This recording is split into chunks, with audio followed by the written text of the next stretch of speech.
Okay, ladies and gentlemen, as we're about to begin, I would like to seek your cooperation in completing this culture exchange today. Kindly ensure your microphone in Zoom is mute to avoid interruption. Thank you for your keen cooperation attention to this. I'm Novita from STEKOM University. I will be hosting you today and welcome to all participants from another country. We are very happy to you in this event.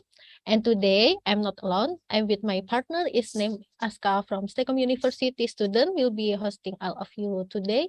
Yeah, so Mr. Azka, are you ready for this event today? Yeah, okay, thank you for welcoming me, Novita. So, I am Azka Nahya Almanta, you can call me Azka, and I am a third semester student of Information System Department, STEKOM University. Yeah, I'm really ready for today's event, Novita. And I think it will be a fun day today because I can host this great event with you, and also we meet with many cool students from different countries and universities. It's really cool, right? Okay, how do you feel about this event, Novita? From myself, today actually is the first day of the culture exchange event organized by STEKOM University and presenting various students from around the world. So I'm very excited to attend and host this event because I can wait to meet other students from different country and learn about another culture from another around the world because every country has its own unique and beautiful culture, right? Yeah. Okay. Of course, like Indonesia, right? It is very famous for its diversity, including its cultural diversity. And I believe other countries also have a lot of very interesting things to discuss. So I can't wait to hear all of those things from all of the participants today. Okay, thank you. Yeah, without wasting any more time, let's start this event. For participants can invite more your friend, family on for watching this session event and time for a quality time from the Zoom or live streaming in a Universitas STEKOM YouTube channel. Yeah, thank you for another university for giving students for represented this event and make this event successful and more lively.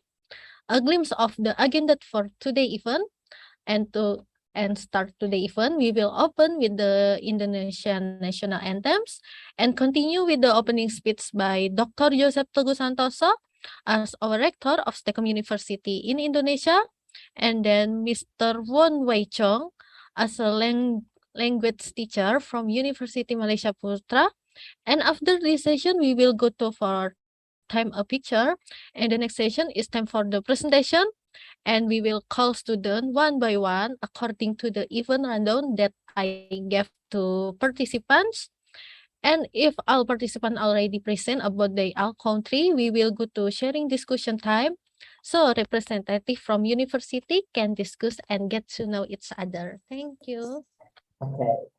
Today, in this session, we will start with Indonesian national anthems, Indonesia Raya. So for Miss Febri, please help me to play the Indonesia Raya song.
Yeah, thank you, Ms. February, for playing the Indonesia Raya song. And for the next session is the opening speech by Dr. Joseph Teguh Santoso as our rector from STEKOM University. For Dr. Joseph, is you ready?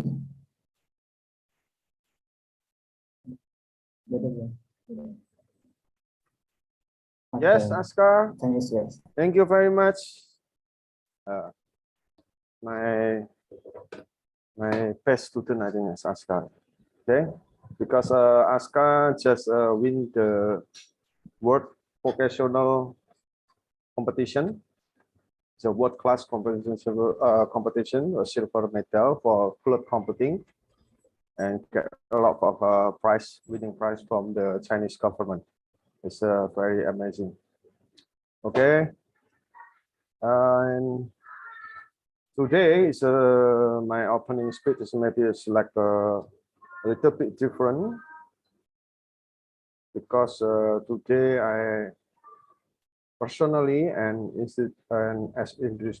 STEKOM University attend a special program that is called Virtual Cultural Exchange with the topic is let's get to know each other's countries.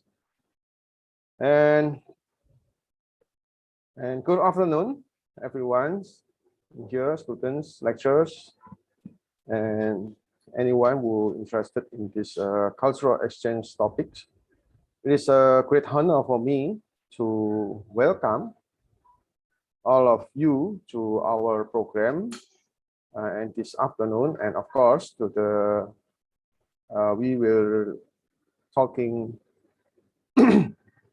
more about the culture of our country between the student and the university.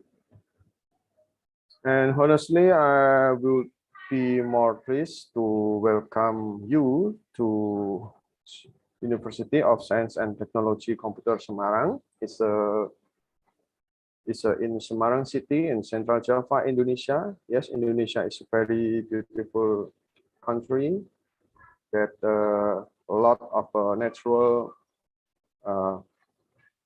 tourist area that you can visit and enjoy with quite cheap cost for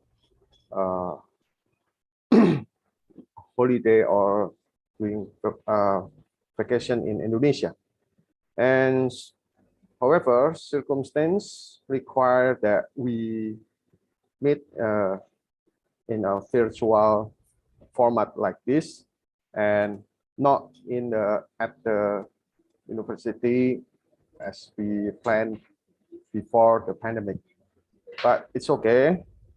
And I did like to thank you for all of the audiences who join us online this afternoon. And I also like to express my gratitude and appreciation to all the university who helped us organizing this webinar. We thank you for the university partners who have worked hard with us to make this event happen. And also thank you very much to the student representative who will be our speaker this afternoon at STEKOM University. And also thank you for the student representative from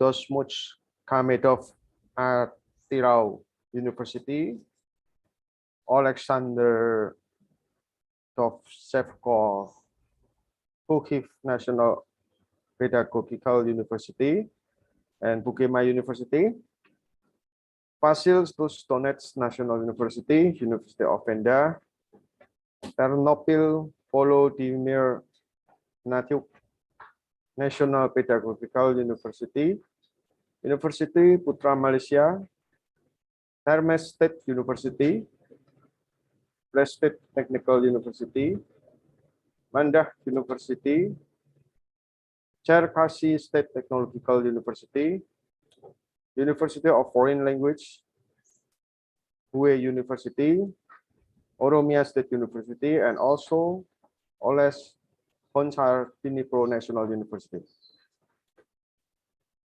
Now, for those who are joining us for the first time, and of course for all those who have participated in this cultural exchange, virtual cultural exchange, let me share some background related to cultural exchange and some of the questions that we will raise and try to answer. How can cultural exchange between STEKOM University, Indonesia students and others 15 universities in various countries even occur online? Today, this question becoming more relevant regarding a pandemic situation that has completely changed our way of life.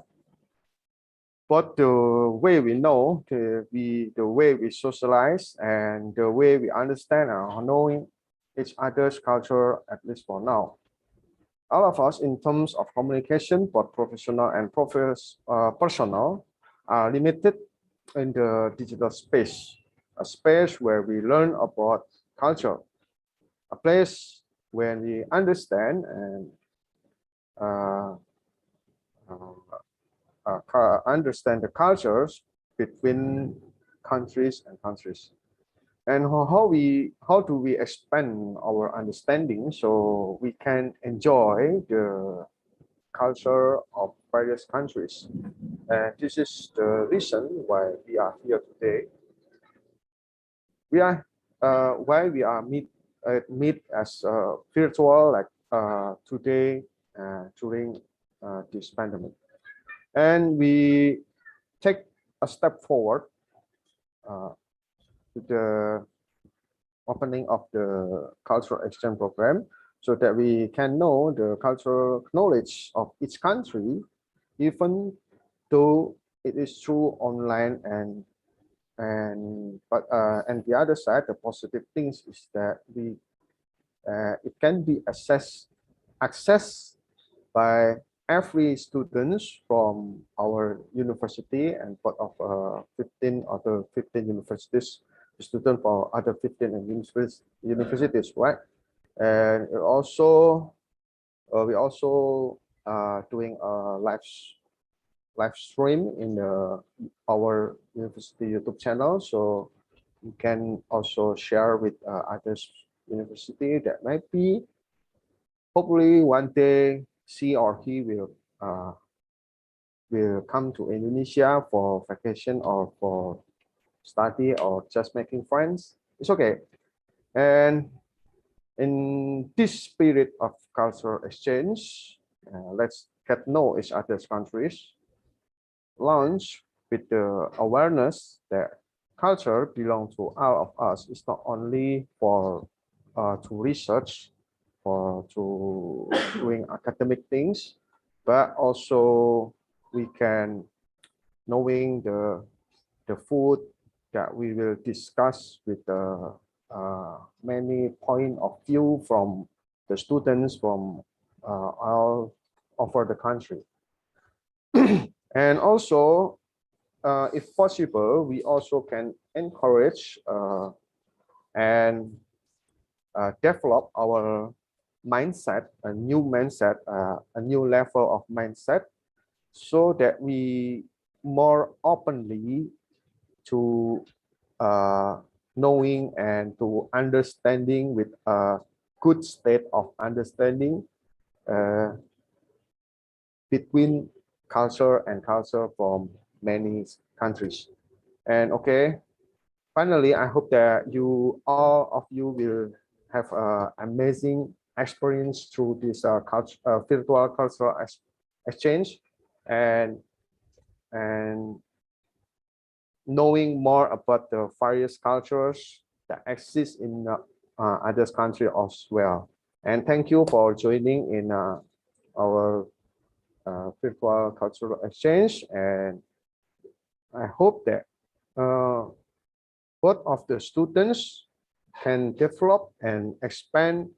So this is not the first and the last that we will create the the virtual cultural exchange like this, but it also can develop to others area that will involve our education, mindset and character for better understanding and communicate with others foreign country students.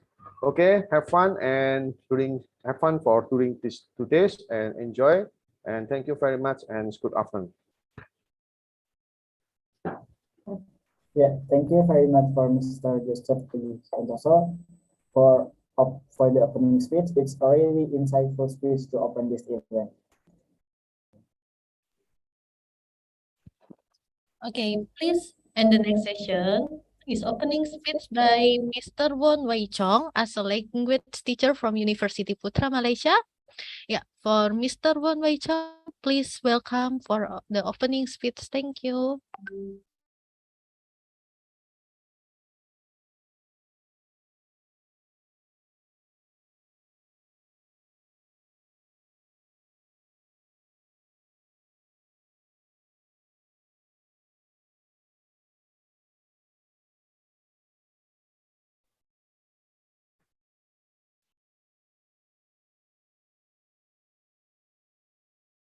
Okay. All right. Can you hear me now? Yes, thank you. All right. Hello, everyone. My name is Mr. Woon, a language teacher from University Putra, Malaysia, Bintulu campus in Sarawak. Today, I'd like to talk about food culture in Sarawak. Culture. Yeah. Basically, my talk is entitled The Importance of the Food Culture in Sarawak. Next.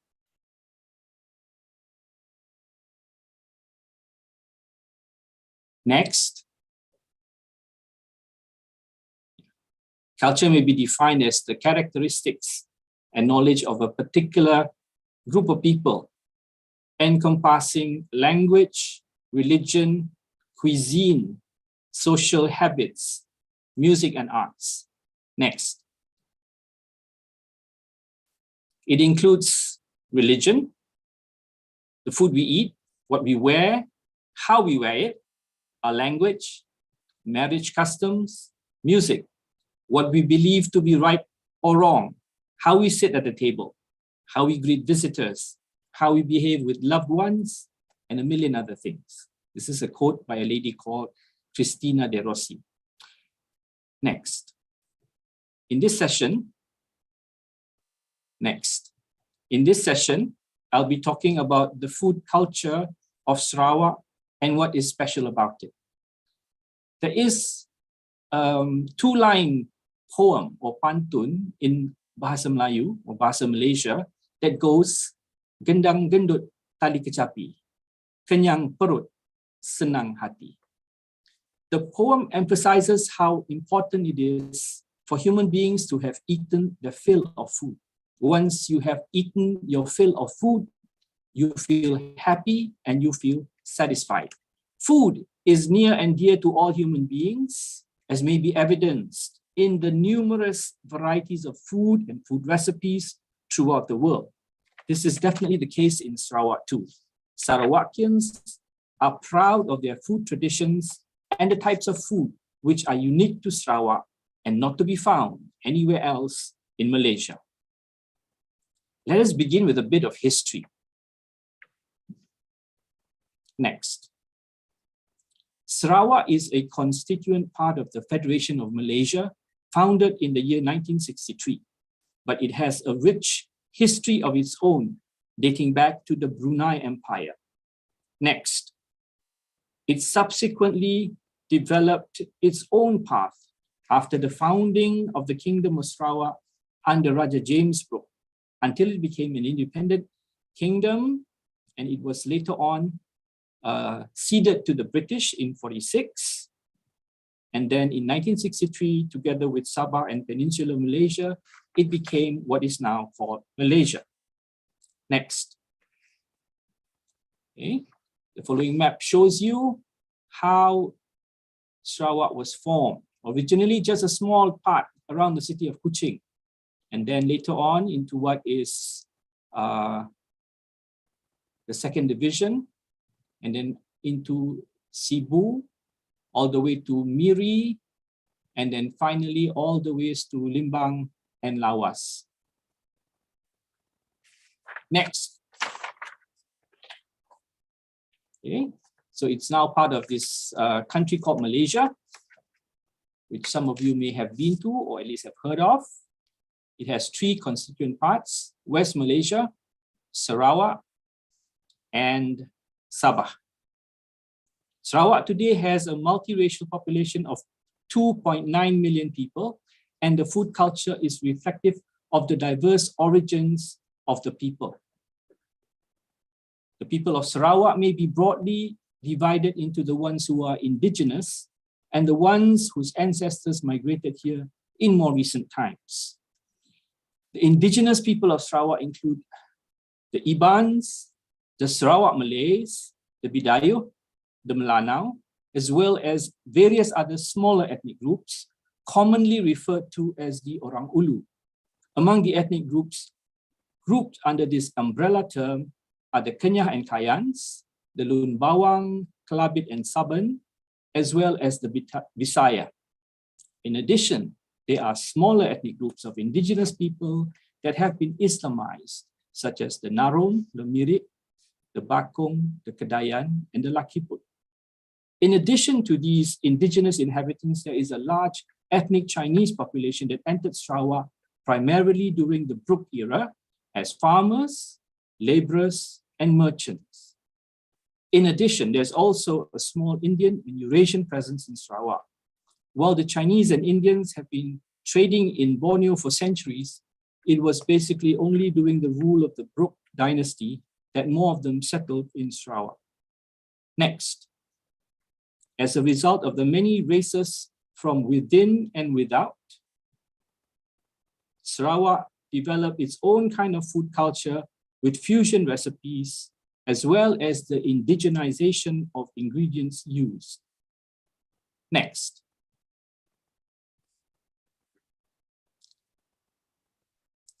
Next.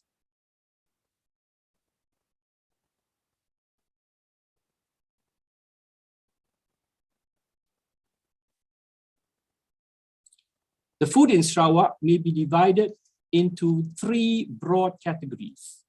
I'm going to divide it into what I call Kopitiyam culture, ethnic specialities, and desserts and sweet stuff.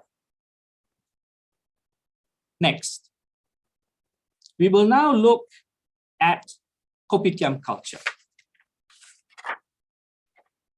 A lot of the food that we'll be looking at in the following slides may be found in the local Kopitiyam or coffee shop, an eatery found in many parts of Southeast Asia where the ethnic Chinese have settled. The word Kopitiyam itself is a word from Hokkien that means coffee shop. Among the types of food commonly found in a Kopitiyam would be Laksa Sarawak or Sarawak Laksa. As you can see in the picture, okay, it is a kind of noodle dish. Laksa Sarawak is an interesting type of food, which is unlike the other types of laksa found in Southeast Asia. It certainly differs from the type of laksa found in Penang and in the north of Peninsular Malaysia, which is made from a fish broth with various spices and herbs. Sarawak laksa, on the other hand, is a noodle or rice vermicelli dish with chicken, prawn, or fish, served in a hot spicy soup made with coconut milk. Sarawak laksa is said to owe its origin to an immigrant, a Teochew immigrant named Go Lik Tek, who peddled the laksa in Carpenter Street in Kuching, Sarawak in 1945. The dish only made up of 6 ingredients at first, which is how it got its name. It comes from the Hokkien term for 6 sounds, lak and sa, which is slang for vermicelli. Sarawak laksa is a firm favorite among all ethnic groups in Sarawak, and the late Anthony Bourdain termed it as the breakfast of the gods. We will now look at the next item, which is kolok mee, available in the original version as well as the halal version. Kolok mee is originally a dish served in the morning. It's also to be found in a slightly different form in a place called Cebu, where they call it kampua. This simple dish consists of egg noodles tossed in a light sauce, topped and served with sliced pork, minced pork, and fried onions. Kolok mee is often enriched with fish, fish balls, wontons, and vegetables, okay, especially something called chaisim, or in Malay known as sawi. The halal versions obviously would replace the meat with chicken or beef. Another type of food found in the kopitiyam is something called kompia. It's also on the slide. Kompia, also known as the bagel or Chinese bagel, is a favorite bun and favorite pastry that is part of the Fuchao community for many centuries. It was brought to Sarawak with immigrants from Fuchao who settled in a place called Cebu. It is filled with minced flavored meat. Today, it can be found everywhere in Sarawak. Next. Next slide, please. Thank you. Oh, sorry. Forward. 2 slides forward. Oh, sorry. Backwards, sorry, backwards. Back. Previous slide. Yes, thank you. Yes, so we have tomato kwetiau. This popular Sarawak food is a type of wet kwetiau with a broth that is flavored with tomatoes and has a sweet and sour taste. This type of kwetiau is not found anywhere else in Malaysia and is something quite special to Sarawak.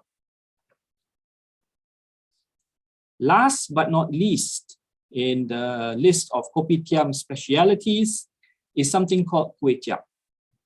Okay, kueh tiap is basically a kind of broad rice noodles of kueh served in a braising sauce, law, which is made with water added to the broth, and then the noodles will be added inside. It's served with a mixture of innards, and very often it is also added with duck meat, bean curd, tofu puffs, and braised hard-boiled eggs. The sauce that you see is made from dark soy sauce, a mixture of spices with lots of garlic. Next, I would like to talk about ethnic specialities. Next slide, please.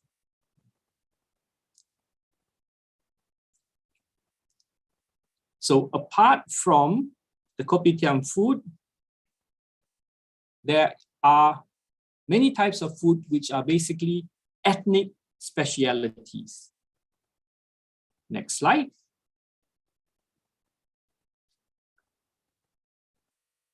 In the first picture, you see something called bubur pedas. Bubur pedas originates from across the border from a place called Sambas in West Kalimantan. However, the recipe after it arrived in Sarawak has changed. It has been modified with new ingredients. The bubur pedas in Sarawak has its secret in its special sauce. The sauce is made with seasonings from sauteed rice, turmeric, galangal, lemongrass, mixed spices, coriander, and cinnamon. It is then made into a porridge with a mixture of vegetables such as carrots, kasum leaves, long beans, bean sprouts, bamboo shoots, sweet potatoes, local ferns, peanuts, and topped with chopped beef, beef tendon, and coconut milk. Some recipes even include black cloud ear fungus too. The next speciality is manuk panso. Okay, manuk panso is a specialty of the Iban and also the Bidayu. It is said that no trip to Sarawak will be complete without tasting manuk panso.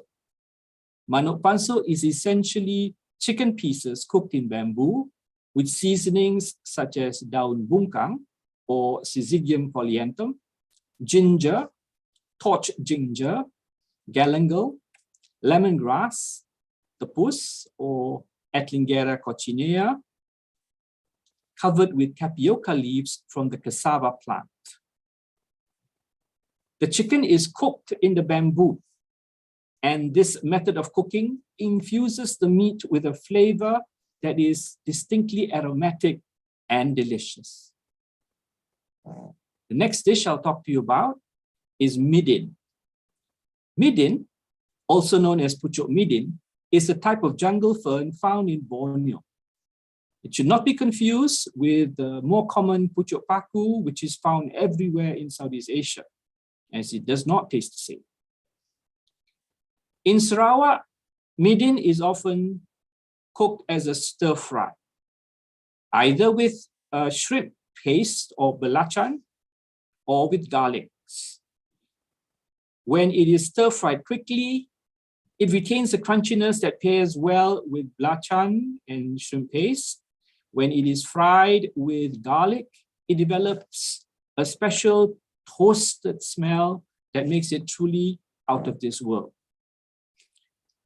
The last picture on this slide is terung asam, which is actually a kind of fruit native to the island of Borneo, a kind of eggplant that is like a tomato, but has a sour acidic flavor. The scientific name for this plant is Solanium lesiocarpum dunum. It's often cooked with meat and gravy, infusing a special sour taste to savory food. Next slide, please.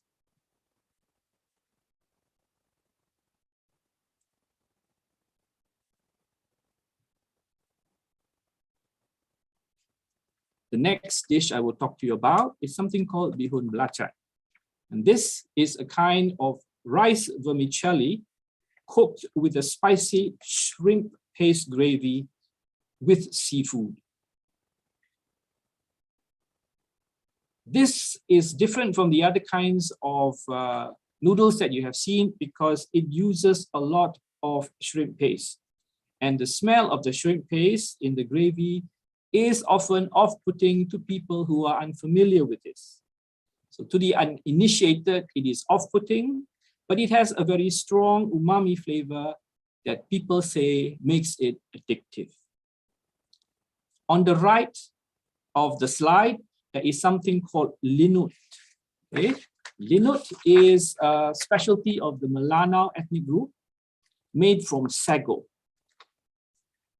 It is made from sago flour and hot water, and it becomes a kind of gluey porridge.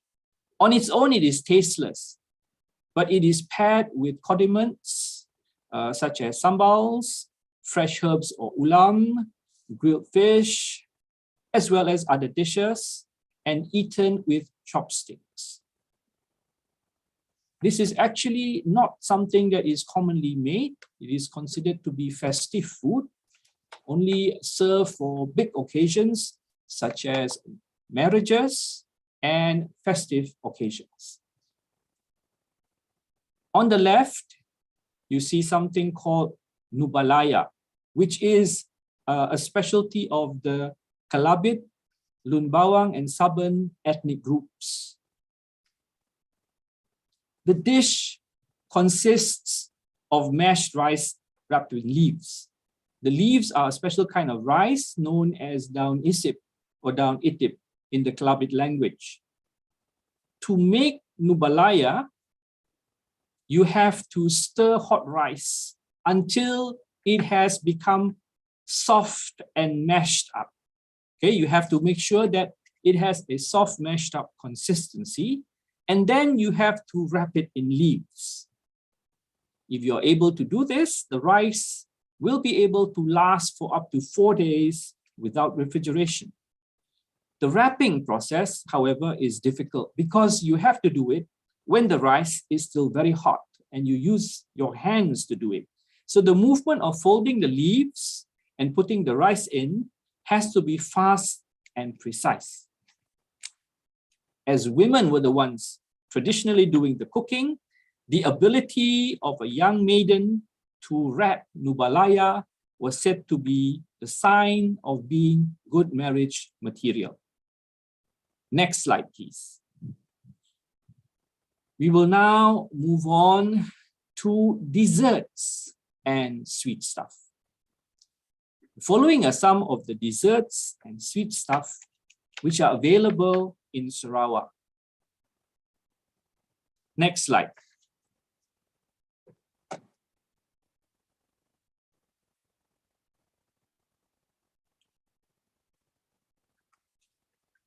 In the first picture on the left, you see something called Chiloroid. Chilorot is a dessert that is not originally from Sarawak. If I'm not mistaken, it is originally from Java. It is made of sweet, soft rice flour with coconut milk, wrapped in young coconut leaf in a conical shape. The main difference between what is available in Indonesia and what is made in Sarawak is the replacement of red sugar with something that is known as gula apong in Sarawak. Okay? Yes. I apologize, sir. Yeah. Yeah. I know this is a last slide because the time for opening speech will be ended and go to in the next session, sir. Okay. Yeah. Alright. Okay, thank you before you so and much. apologize before. Yeah, thank you. Okay.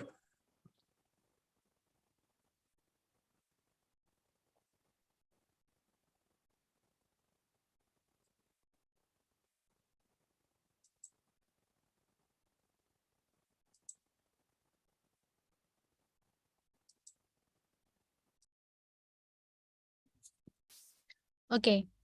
Thank you for opening speech for Mr. Won Wei Chong. It's a very delicious culinary. Yeah. And now we will go to next session. Yeah. Before we start a session, let us take a photo together. Yeah. So everyone, for our audience, please open your camera. We'll be take a picture for documentation. Yeah. Okay. 1, 2, 3. Okay, one more time. 1, 2, 3. Okay, thank you. Okay, thank you for your keen cooperation for our audience. Yeah, and we will go to the next session is the first presentation by STEKOM University, Miss Rajeshveri from Indonesia. Yeah, so for Miss Rajeshveri, yeah, please welcome and start for this presentation today. Thank you. Okay, am I audible, Miss Novita? Yes, it's audible. Okay, actually, good afternoon, everyone. Hello everyone, hope you are doing well. So my name is Rajeshveri from Information System Department at STEKOM University. Today I would like to share about a cultural and culinary that I would like to recommend to all of you foreigners from Indonesia. So let me share my screen first. Okay, wait a moment.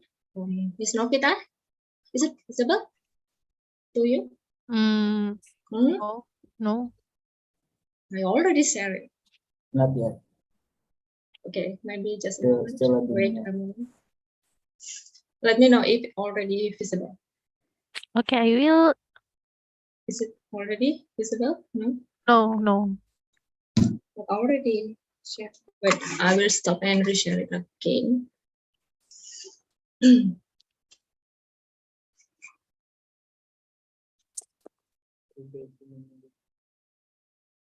Dia.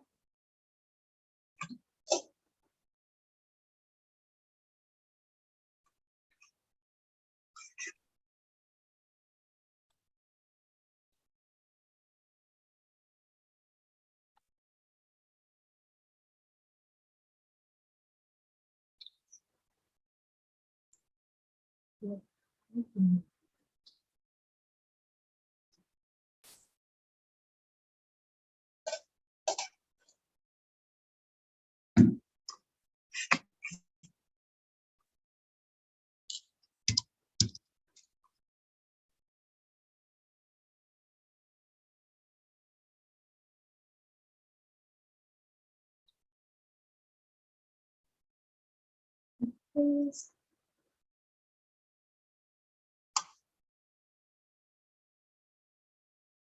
Oh, please.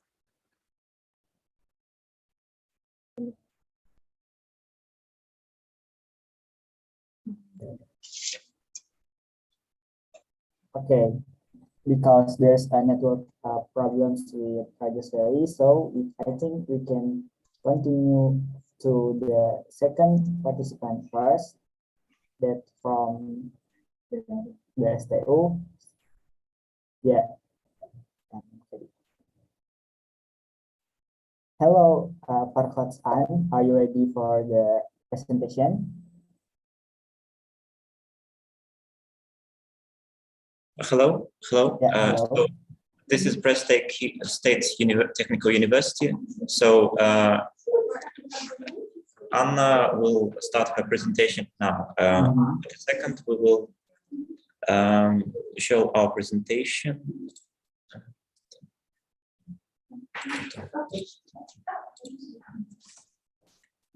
Okay, can you tell us, do you see the slide? Yeah. Okay, great.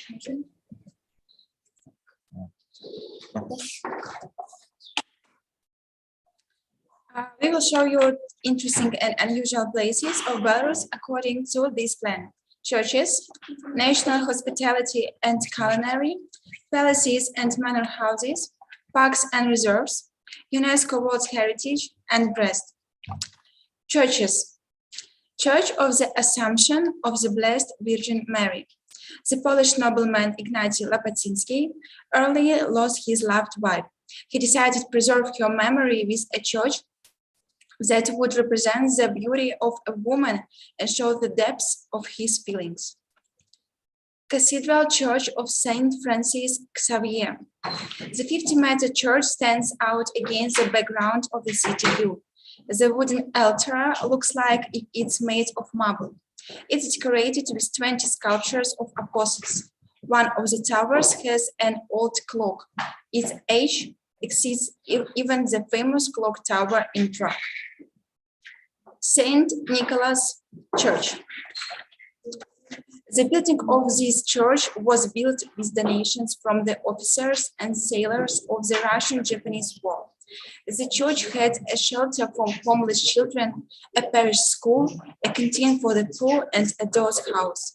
In 1961, the church was closed and the first divine liturgy was served in January. National Hospitality and Culinary. The name is Alice House. Alice House is a real test for the vestibular apparatus. The house is set at a special angle so that it immediately disturbs the incoming sense of balance. There is also a restored late 18th century gate, a museum, a tavern, a street of craftsmen, a rope town, guest houses, a bathhouse, and a park. Museum complex Dudutki.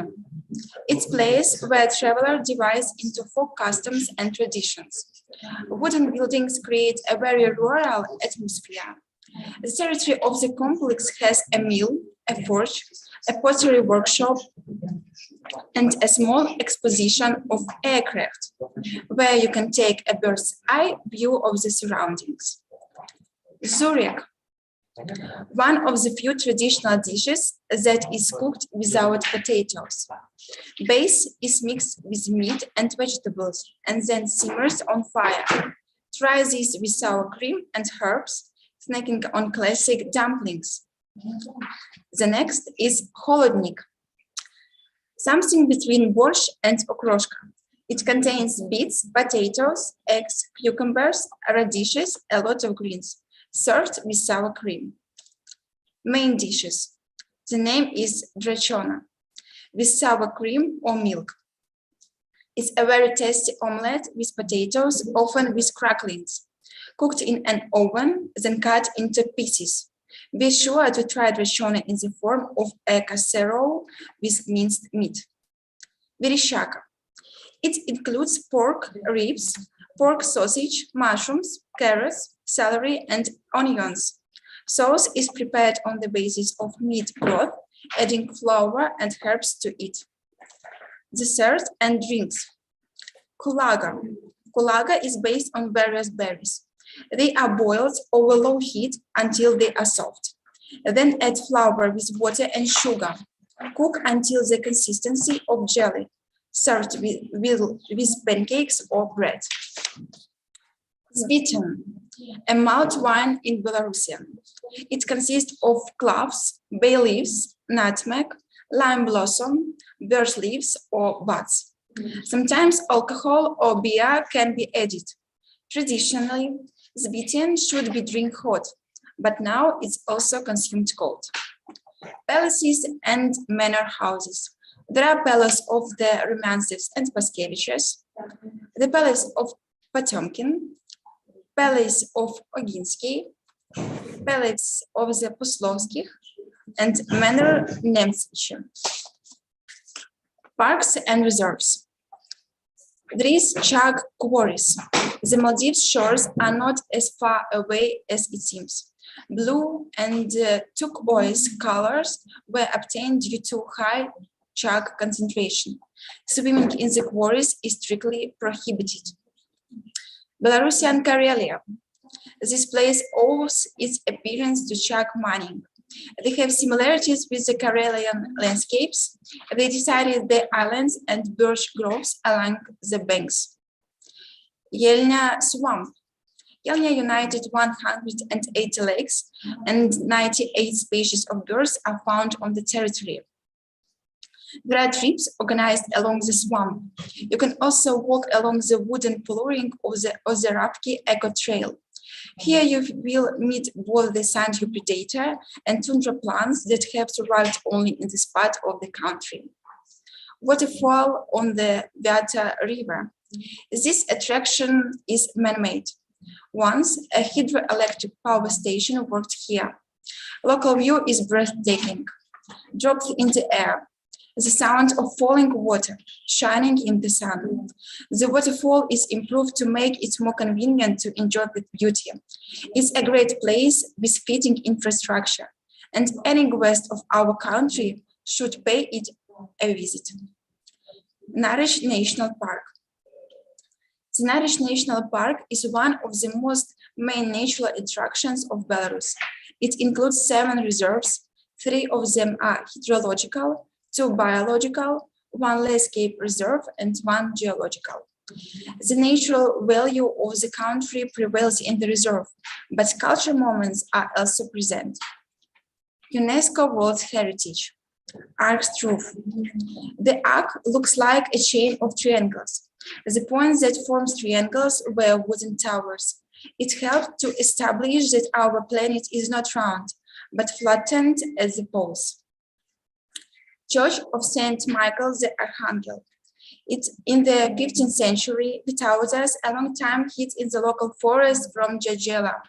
When Jogaila admitted defeat and Vytautas received the title of prince, in gratitude to God, he decided to build a church fortress in the forest. The Augusto Canal. The length of this canal is 102 kilometers and only 22 are Belarusian territory. It connected the channels of the Vistula and Neman rivers and was intended for the provision of products, but the canal wasn't used for long. But thanks to the beautiful landscapes, it has become a popular tourist place. Yalaveja Forest. In 15th century, the Puszcza received a protected status during the reign of the Polish king Jogaila. The territory of the modern national park is 150,000 hectares. 90% of this area is dense forest. It's home to 900 species of plants and 230 species of birds and more than 100 species of other animals. Brest. The Brest Fortress. We recommend setting aside a day to visit the Brest Fortress. The territory of the complex is huge, and there are also a lot of museums on it. I would also like to highly recommend the Brest Archaeological Museums located near the forests. The only museums in the world of a medieval East Slavic city. The Winter Garden. Next to the St. Nicholas Fraternal Church located on Sovietskaya, there is a nice greenhouse, the Winter Garden of the Pedagogical University. Plant lovers will definitely be interested. Cevica Street. All roads lead to Cevica, a pedestrian street that holds a maximum of various public establishments. Many consider Cevica too popular, but everyone will be able to find a couple of interesting places here. The Cinema Belarus. You should pay attention to the road building of the Cinema Belarus. Unbelievable, but true. Once, the seemingly typical modern building was a large choral synagogue, the 100th anniversary monument of Brest. And as soon as you reach Gogol Street, you will see the main monument of the city, which is dedicated to the 1000th anniversary of our city. That was all we wanted to tell you. Thank you. Welcome to Belarus.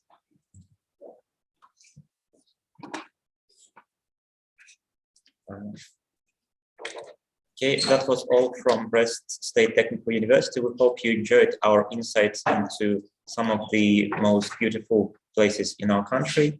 Yes. And thank you for your attention. Yeah. Yeah, I really enjoy it because it's a green country, so it's refreshed my eyes and mind. It's really great country, I think. Masih ada waktu? Yeah. I want to ask a question before we continue to next participants. I want to know what's your favorite thing in Belarus? Can you repeat the question? It was difficult to hear because of.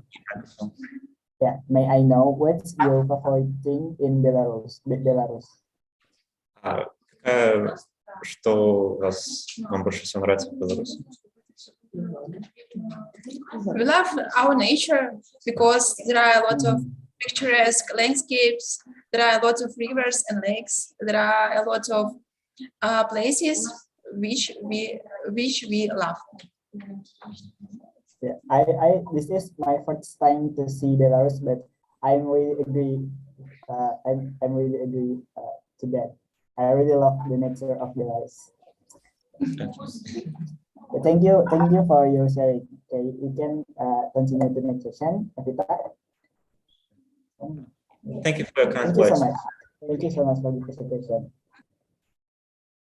Okay, thank you from Belarus. And then we will go to the next session with Miss Rajeshveri from STEKOM University in Indonesia. I apologize that I'm faced some technical issues. So yeah, It's okay. okay. Let me share my screen.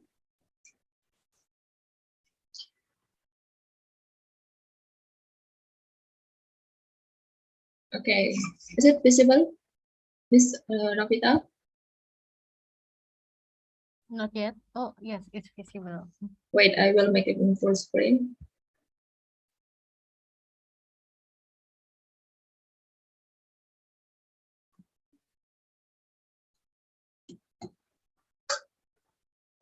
Okay, is it visible in full Yes, screen? visible. Okay, thank you everyone, and I apologize that I faced some technical issues. So yeah, I already introduced myself. My name is Rajeshveri from Information System Department at STEKOM University. So today, our topic is about cultural and culinary that I would like to recommend to all foreigners. So the overview of today's topic is about Indonesia itself. Then I will share about the culture and then culinary in the last. I have no idea how many of you that know about Indonesia. And Indonesia, it's actually one of a country in Southeast Asia, and the ocean between the Pacific and the Indian Ocean. So because of this strategical location, it is quite beneficial for Indonesia for trading especially. And Indonesia is well known as the world's largest archipelago state because it consists of more than 17,000 islands. And Indonesia is also the world's 14th largest country by area. It is just a geographical structure of Indonesia, and this is the map of Indonesia. It is quite a lot and quite a distance so far. So about the population, and the population also, Indonesia is the world fourth most populous country or area, and has more than 700 regional languages, which is the official language of Indonesia is Bahasa Indonesia.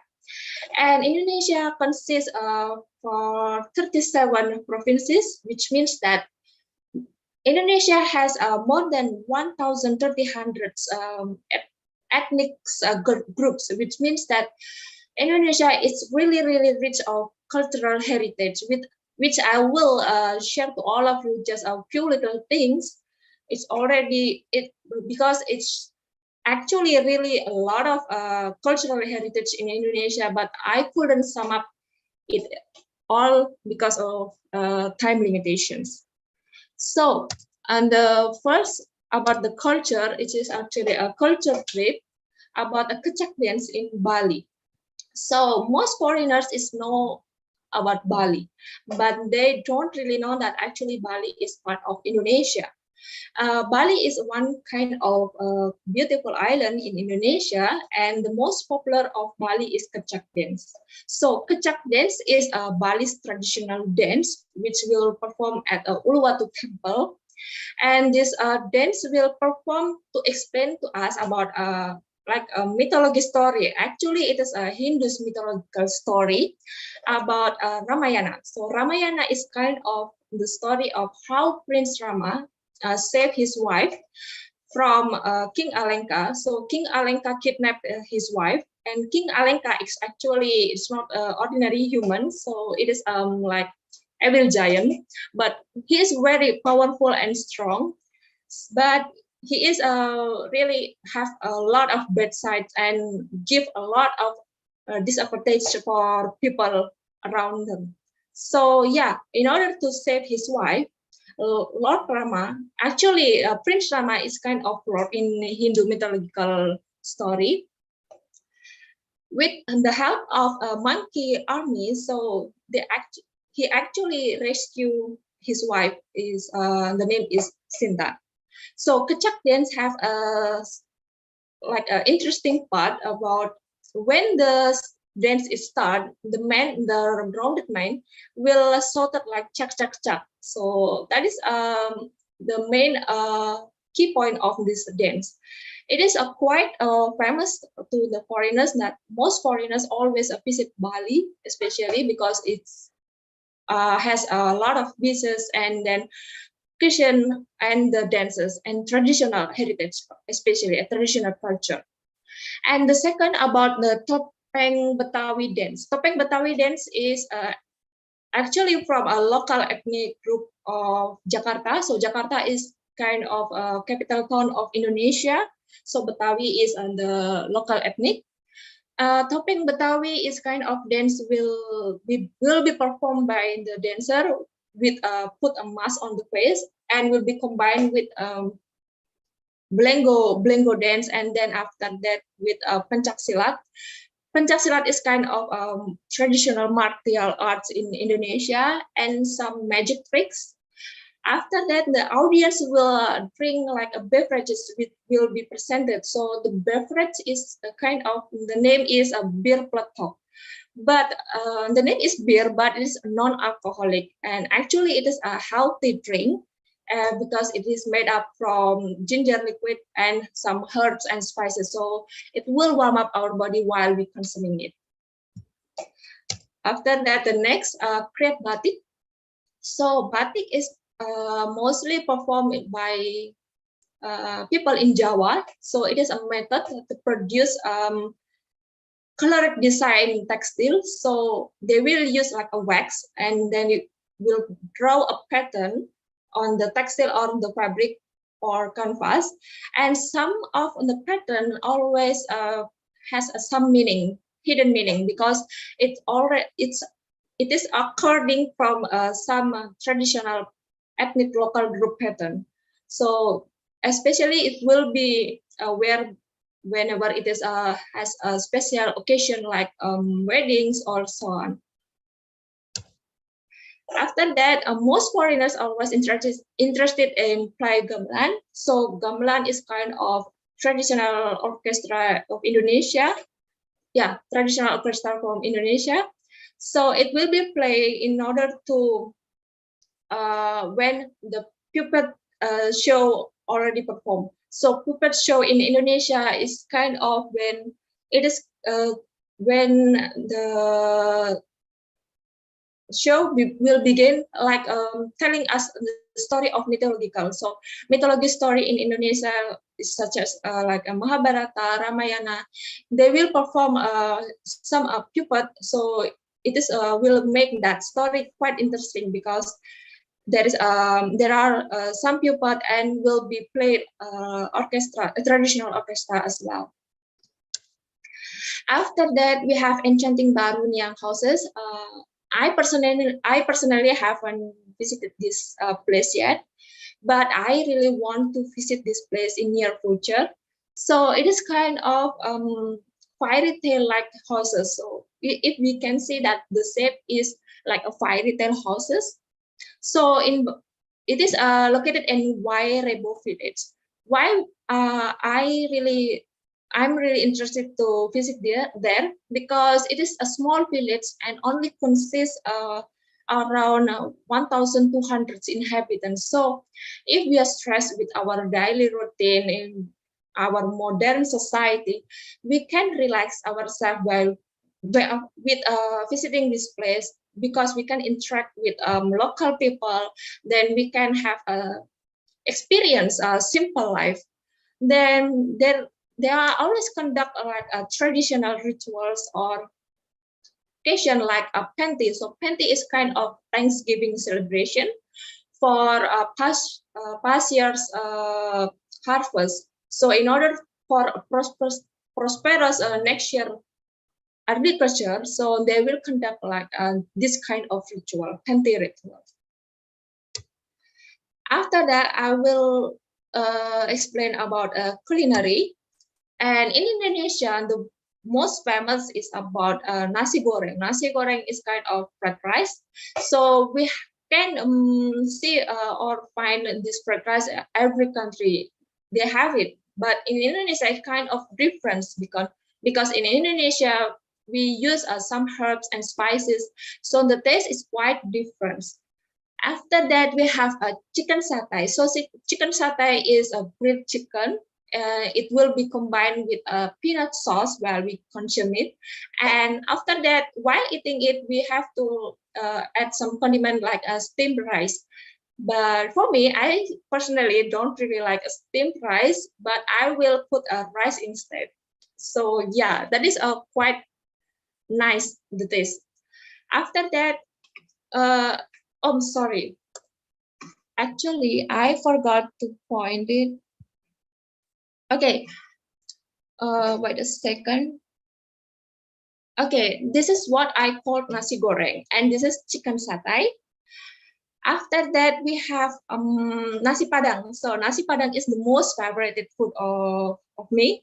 So Nasi Padang originated from Sumatra, which is my hometown. That is why I really like it.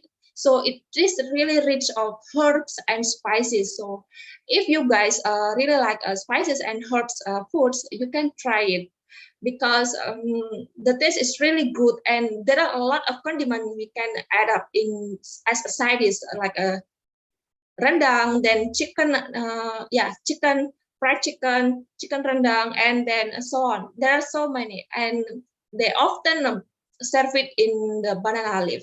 So wrap it in banana leaf, and we can consume it. So it is really delicious. And after that, the most favorite dessert of myself is kue bandung. So kue bandung, it's kind of really similar with pancake. Pancake. It is quite similar with a pancake. They will add some toppings like a peanut or chocolate or whatever it is. The seller have so many various toppings which you can choose it by yourself as your preference. Okay, after that, this is a Balinese cuisine. This is ayam betutu. So the specialty of ayam betutu is actually the preparation time. So it took more than approximately 8 hours to prepare this food. That is why each bite of this chicken is really rich of herbs and spices. After that, we have a Nasi Jingu. So Nasi Jingu is kind of small portion of this. So they will serve it in small portion of rice, then shredded chicken. After that, they have fried noodles and so on. So it is quite suit for people who is in diet. And the rest, I have some snacks and dessert from. It is from various part of Indonesia. The first one is Bika Ambon. Bika Ambon, every city in Indonesia, I think I can find it. But the most delicious one is from Sumatra. I don't overpride of Sumatra or not Sumatra because my hometown it is. But really, it is the most delicious is we can find it in Sumatra. So it is made up from coconut milk and the egg yolk. So the taste is really creamy and sweet as well. After that, we have a kue lupis. Kue lupis is made up from sticky rice, steamed sticky rice, and then we'll be add up some shredded coconut, and we'll pour some brown sugar syrup on that. The next, we have aram-aram. So aram-aram, if you guys familiar with onigiri from Japanese, it is quite similar. So it is steamed rice, which filled by we can use chicken or tofu and so on. So people in hurry can consume it, so it won't be like a disturbance, or we have to sit and consume food in proper. After that, we have kue pupis.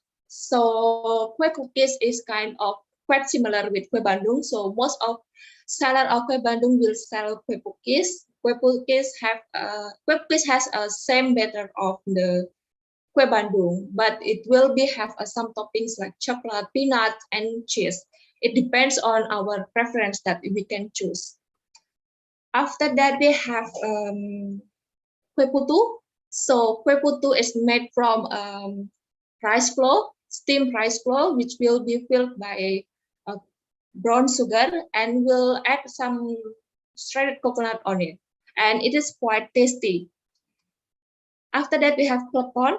Klepon is made up from glutinous flour. which is, I think this kind of dish, a snack is, or the origin is from Java. So most of Java snack or dessert is made up from glutinous rice flour or rice flour, and always there is like a brown sugar or brown sugar syrup or shredded brown sugar, and will be completed with a shredded coconut. So it is quite similar, but only it is made from glutinous rice flour and will be filled by brown sugar and will add some shredded coconut. After that, this is the last part about the beverage. The beverage that I would like to recommend, the first one about luwak coffee. So luwak coffee is kind of most expensive coffee in the world. So it is made from a coffee cherries which have been eaten and desiccated by Asian palm siphon. So it is quite not really interesting, but it is the most expensive coffee. I personally didn't take coffee, but the coffee is really tasty because my family members and my friends always consume it, and the smell of the coffee is really strong and interesting and good. After that, we have es dawet, and es dawet and this cincau, it is quite similar. Only the difference is in es dawet we use the rice flour as this for this. It is a green color, right? We use the rice flour for this condiment, and in the cincau we use grass jelly, but we always put some coconut milk and also like brown sugar syrup.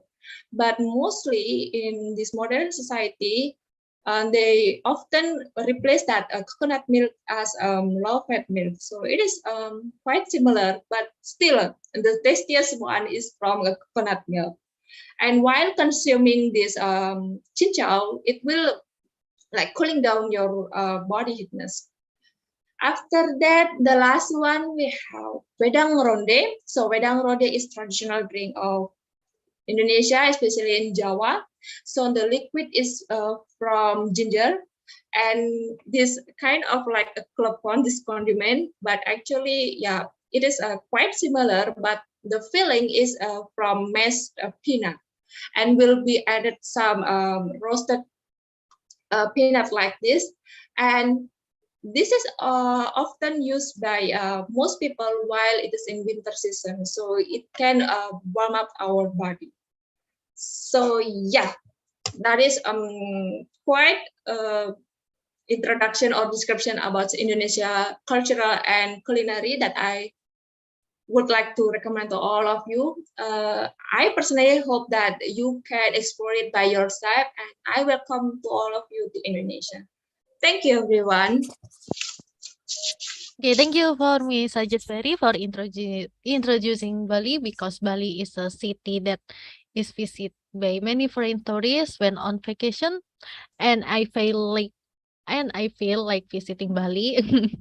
Yeah, because the last time I was there before. Do you really know that? I never visit Bali. Yes, Just watching I haven't video. visit Bali. Yeah, but yeah, in the near future I will. Okay.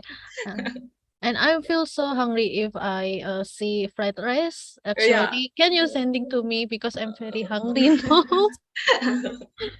I actually really want to Nasi Padang, but Nasi Padang it's not really can be found. The tastiest one we can be found it everywhere. In Semarang, I have some shop that it's really tastiest that sell us the tastiest Nasi Padang. I will recommend it to you later. Different, yes, different mix of. Okay, thank you for your you. presentation, Ms. Rajeshveri. Okay, we will go to the next presentation. We have Akbayan Kalim from the Desmu Hamedov Atirau University.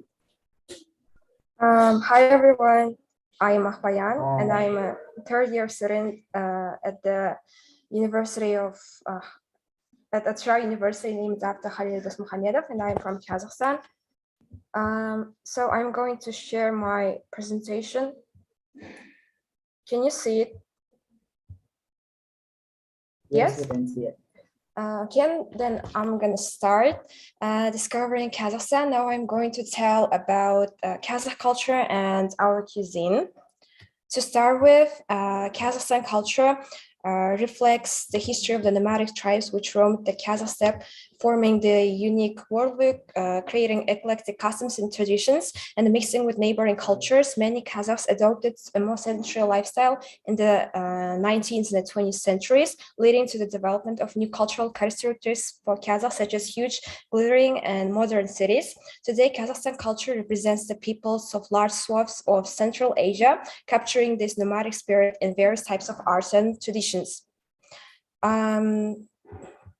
The next slide is I'm going to talk about Kazakh yurt. So Kazakh yurt is like a portable dwelling which nomads can quickly and easily assemble, then disassemble to load onto horses or camels as they seek new pastures. For Kazakhs, the yurt is truly a home. It is like a symbol of comfort, connection with the earth and the universe, and a reminder of the nomadic past. In this picture, you can see how yurt looks on the outside and the inside, and as you can see in the inside, this yurt consists of three connected elements. So the first element is that it is kirige, which is like the walls of the yurt, and then the second element, this is kirige, and the second one is yuk, it is like a roof of the yurt, and the third element is shangrak. Next one, we also have a lot of traditional games which we inherited from our older generations. So the ability to stay in the saddle is an integral and essential part of nomadic life. Riders, they can showcase their skills in the various Kazakh horse games that have become traditional on the Kazakh steppe. Qız quu, like one of the most popular games in our country is Qız quu. Qız quu is game in which a man must to catch up with a girl and kiss a girl. And also we have another game called Baige. Alaman Baige is like a long distance racing game in which only local breeds of horses allowed to compete can cover distances of 10, 20, 50, or even 100 kilometers. So the next one is a traditional game called asık. So asık is traditionally made out of the talus bone of a sheep and the saka dyed in bright colors. This game is very popular among children in our country. This game, it helps to develop your IQ and also critical thinking, and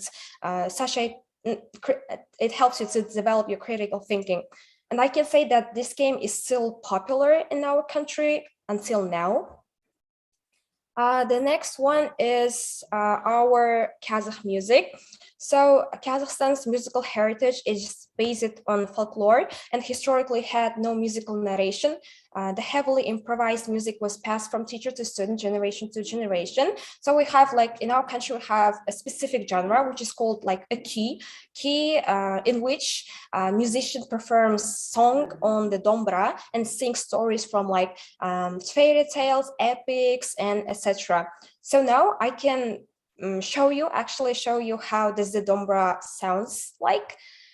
So we have like a very popular singer in Kazakhstan. His name is Dimash Kleibergen.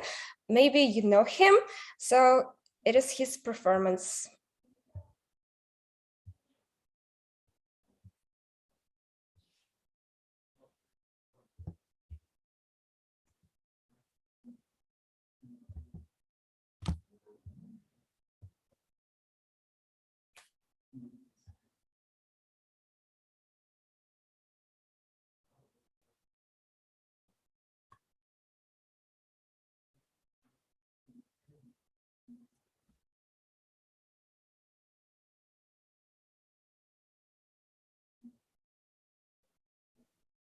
By the way, we can hear the Can you voice. hear that? The voice, yeah, we can.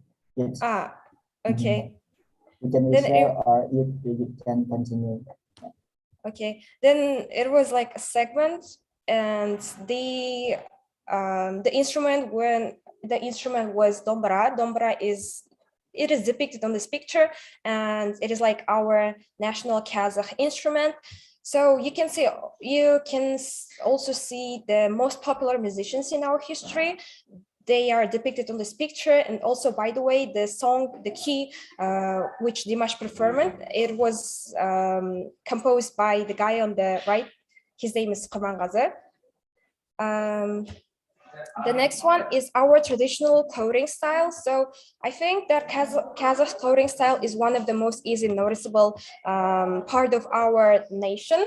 Kazakh national clothes was simple and rational. It was characterized by common forms for all segments of the population, but with a certain social and age regulations. Our Kazakh clothing, like clothes, were made of a lot of materials such as silk, velvet, cloth, leather, fur. They were like kind of measure of wealthiness of their owners. So in this picture, you can see a girl, and she wears our Kazakh clothing. You can see very beautiful, gorgeous, fancy groceries on her ear, on her hands, which is also designed with ornaments. And also you can see her headdress. It is called saukilya in Kazakh, in our Kazakh culture. So if woman wears saukilya, it means that this woman is already married. And if this woman, after giving birth to the first child, this saukilya always replaced with other headdress called kimishek. Also, this dress, women usually wear this dress with a waistcoat. Also, the next part is our traditional Kazakh food. So I think so there is like a stereotype. This stereotype says that our people, Kazakh people, eat horse, and actually it is true. We eat horses and a lot. So our cuisine can be described in one word. It is horse's meat. Like it is served in everywhere, and the most popular dish in our country is probably beshbarmak. So the ingredients of beshbarmak include onions, salt, boiled horse meat, potatoes, and also boiled special noodles. Why this dish called beshbarmak is this? Because it is translates as 5 fingers. So we eat this dish using our hand, 5 fingers. The next food is also quite popular among our nation. It is called baursaks. Baursak, the ingredients include white flour, warm milk, salt, sugar, dried yeast, eggs, and the melted butter.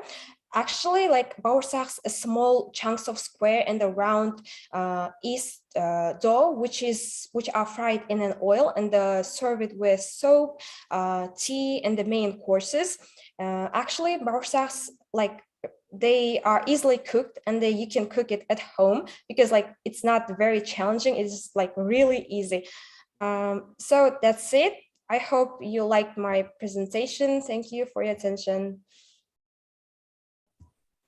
Yeah, thank you so much for update. So, okay.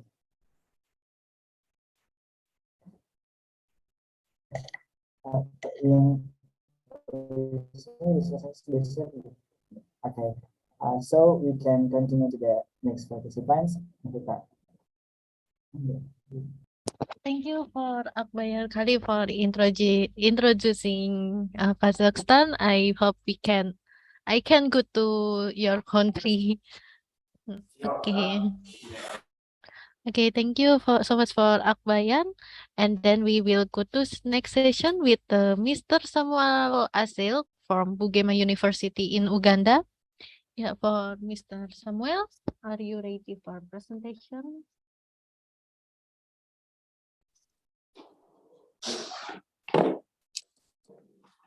Right. Thank you all for your beautiful presentations. We've been enjoying from the backgrounds I hope you are hearing me well.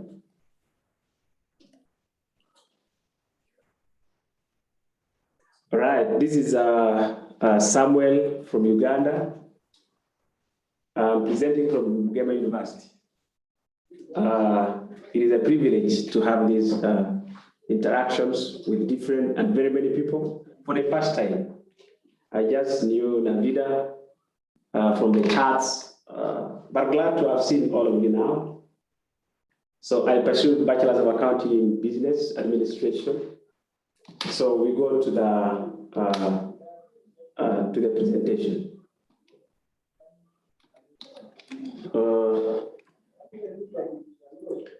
That is basically an introduction to tourist cultures, and I can't really recommend it to, as I would recommend to foreigners, especially in Uganda.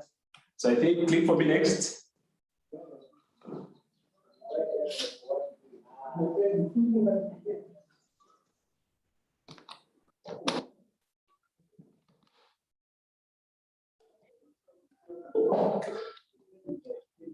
The slides are moving. Are you seeing my screen, guys?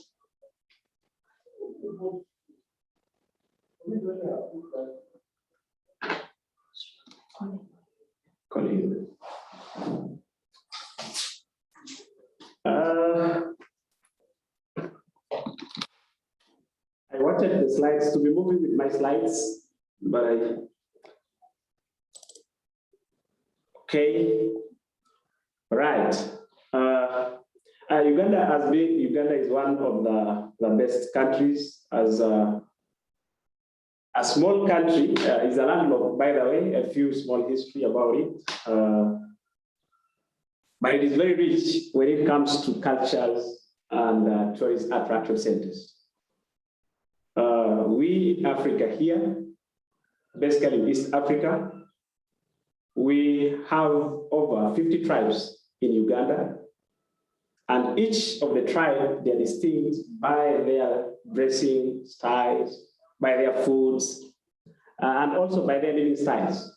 So each community, it has its own dynamics and diversifications. So a cultural sites in Uganda, it is not only, we have what we call mountain gorillas. I may not present all the cultural sites, but few we will be able to see them from my presentations. So one of the unique characteristics of Ugandan people is they are so friendly. I think all of you can see the screen that we allow people in very easily. We interact with them, we catch up with them so easily. And we also, without any reservation, we give you a very warm welcome to the country. So some of the tribes that have been shown displayed here, there are so many. There are Acholis, there are Bagandas, Banisus, there are Lugbaras, there are Kuman, Lani, Karamojo, so and more, very many others. I know I might not be able to be reading all, but I'll be mentioning some of the other things. Here, I think you're able to see the pics are not very clear. They lost quality somehow, but these are some of the cultures. So I presented a picture here of a Karamboja. So the site given the hut, that hut is made of ash, grass, but inside it's very beautified inside. So we take people, the moment you come here and you wanted to see this culture, we have a cultural centers. So we take you there, you go enter the room and see what type of cultures are in. This is one of the evidences being taken every year, a survey. People enter the touch grass. That is in cultural centers. To move on, a tourist culture in Uganda is moved to a source of the Nile. I don't know if any of you have heard of this or have come to Africa.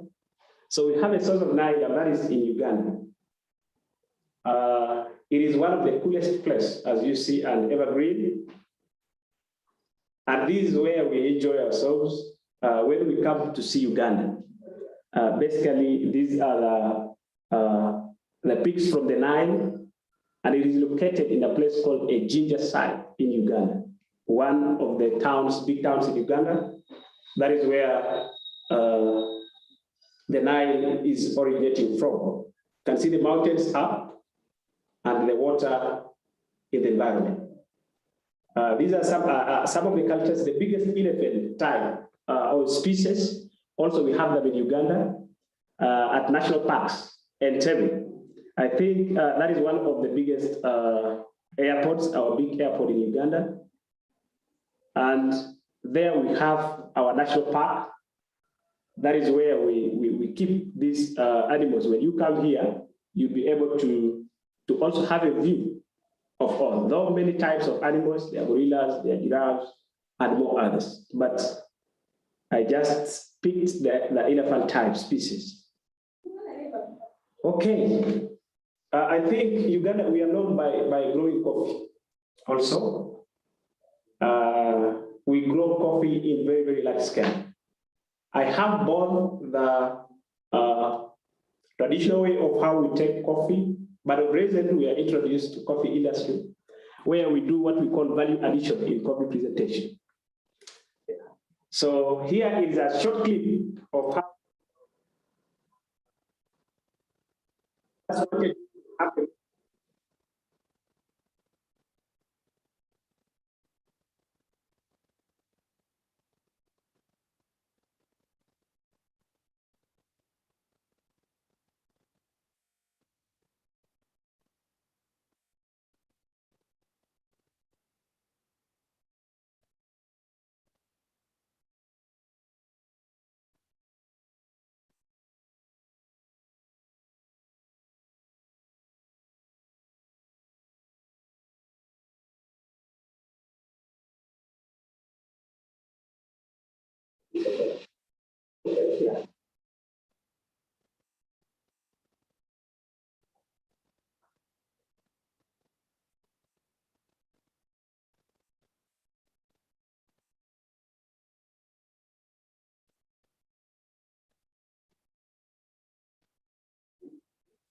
Yes, basically that is how we do clean our coffee as we take from the gardens locally.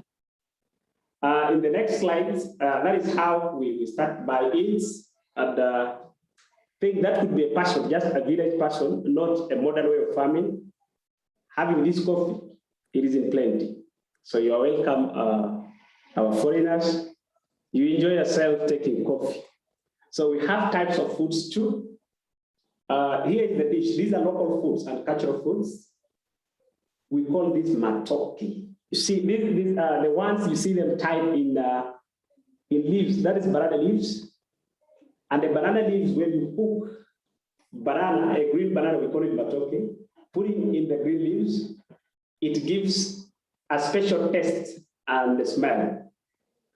So there, the moment you see a green leaves, if you come here in any of the hotel, of course, you will not miss this. In any of the hotels, so you will just see a green leaves tied. You say that was matoke that we ever saw in one of the presentations. You ask for it. So these are the side dishes. Here, this is also matoke. The one now removed from the leaf. They are these sides. They are the ones here. We use fork when eating this. So it has a lot of side dishes. So we call it luombo.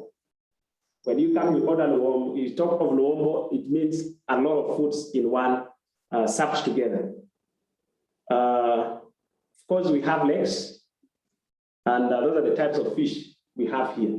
So it's one of the common things that I think all of us may have at different places, but we are used to have fish. We also export fish to other places in East Africa. This is a grasshopper.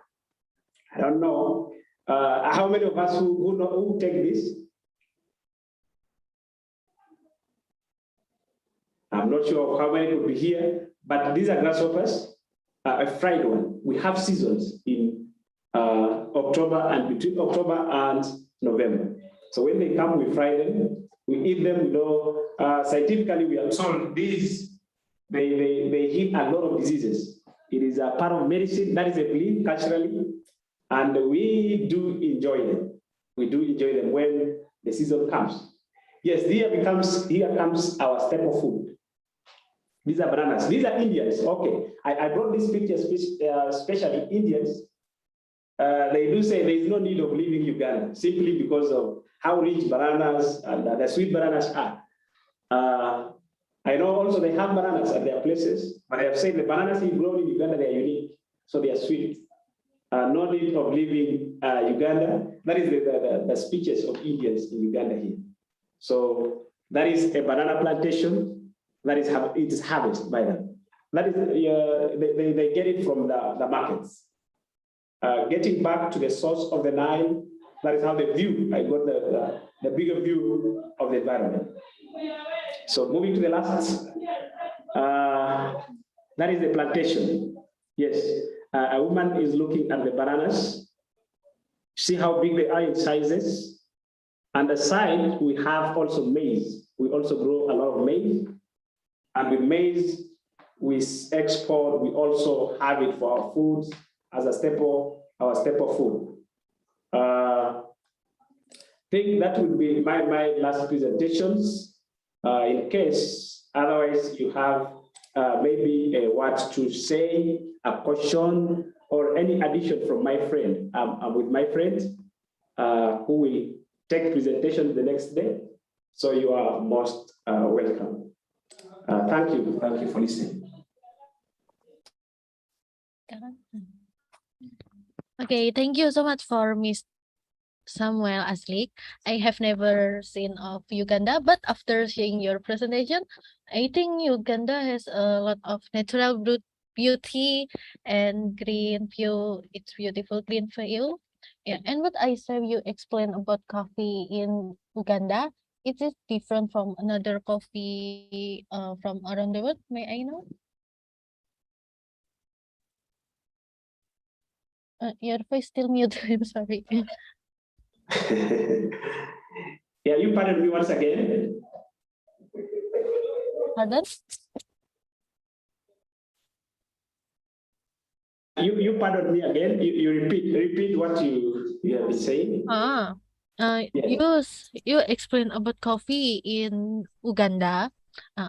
Because I really like coffee. I know is it coffee from Uganda? Is it different from coffee in around the world? No, I've said it was a banana type. Yes, the way I've said that the Indians say they plant a lot of bananas, but the fact that they found is very different. The species they have they got in Uganda, it became so different from the ones they have. But coffees we grow it in large scale. We do it locally, but now we have value addition. When you come, you find it ready. In fact, we just give you a cup of coffee, you take. Okay, I get it. Thank you for your explanation. For Samuel Asik for introduce country of Uganda, and we will go to the next session. Thank you so much. Thank you. Okay, thank you for Uganda. Then we will continue to the next participant, to the next country. We have Ukraine, and we have Arsen Kanopolia from Alexander Dovzhenko, who gives National Pedagogical University. Are you ready, by the way? Okay, the time is yours.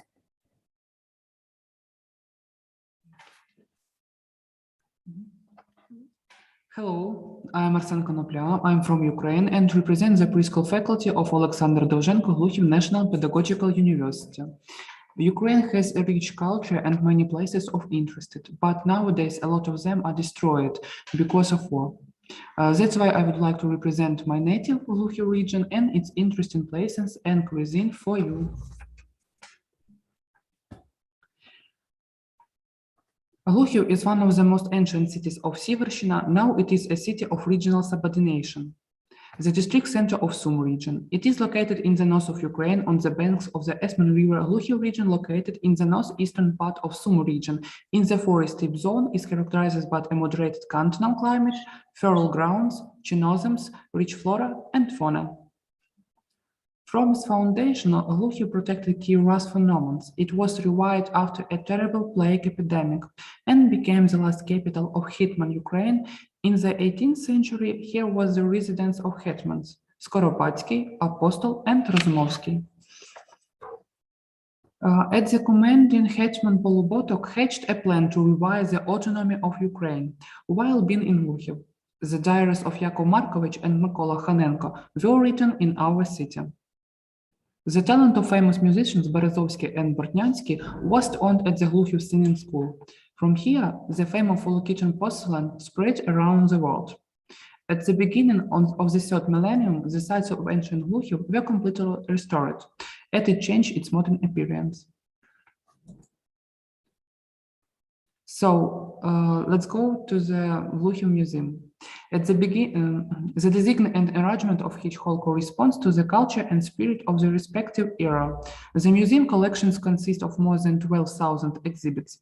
Among them, there are archaeological finds, documents, and materials related to the history, spiritual and material culture of the Luthier region, a collection of ancient weapons, ancient documents, paintings, porcelain. The central hall is the exhibition hall. It hosts exhibitions of artistic work, products of folk craftsmen, scientific and practical conferences, festive gathering, solemn marriage registration. The expositions of the first hall, The Nature of the Native Land, give information about minerals, relief, climate, soils, water resources, flora and fauna of the Luthier region. The objects of interest are paleontological finds, fragments of ceramics, of archaeological cultures, which characterize our region, in particular Yamtsevo-Hrebintsevo ceramic. The second hall of the museum's exhibition gives an idea about Luthier during the Middle Ages. Ceramics products, tools, weapons, jewelry, and coins are represented here. The Horse Memorial Complex represents the Luthier tragedy of 1352, when the plague that came from Western Europe wiped out the entire population of the city. The third hall is dedicated to the Bridges page, its history of Luthier, when it was the capital of left bank Ukraine in 1708 to 1782. Visitors' attention is drawn to the portraits of hetmans Ivan Mazepa, Ivan Skoropadsky, Pavlo Polubotok, Danilo Apostol, Kirill Razumovsky. The coat of arms of the famous Luthier noble families, a rare edition of the Gospel for the throne dated 1766. A corner of outstanding choral composers Maxim Berezovsky and Dmitro Bortnyansky. The fourth hall of the museum is dedicated to the economic and cultural development of Luthier region in the 19th and early 20th centuries. Its exhibits represent the crafts, trade, and education of this period, attracting attention as the products of the Volokitian porcelain factory Myklashevsky, materials related industrial patrons the Tereshchenko, the Nabut family, educational institutions of the city. The fifth exhibition hall represents the 20th century and covers the period of the Second World War in 1941 to 1945. Separate exhibitions are dedicated to the activities of the Search Unit Obelisk, which engage in reviewing the remains of soldiers who died in the Second World War. The Three Anastasia Church is made in architectural form of Neo-Byzantine style. After the destruction of city's main Trinity Cathedral in 1962 by Soviets, the Anastasia Church has remained the most massive architectural landmark in the city center. It is well visually perceived in intra-city space from streets, squares, and external panoramas from the floodplain of the Esmen River.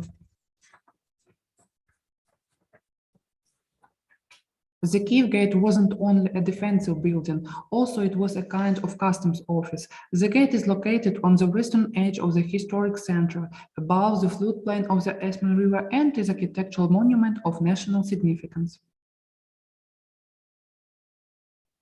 The water tower was built in 1929 when civil engineers didn't understand architectural styles with many decorative elements, and that's why they created it a unique, unconventional architectural style from its time. The towers end with a metal spire.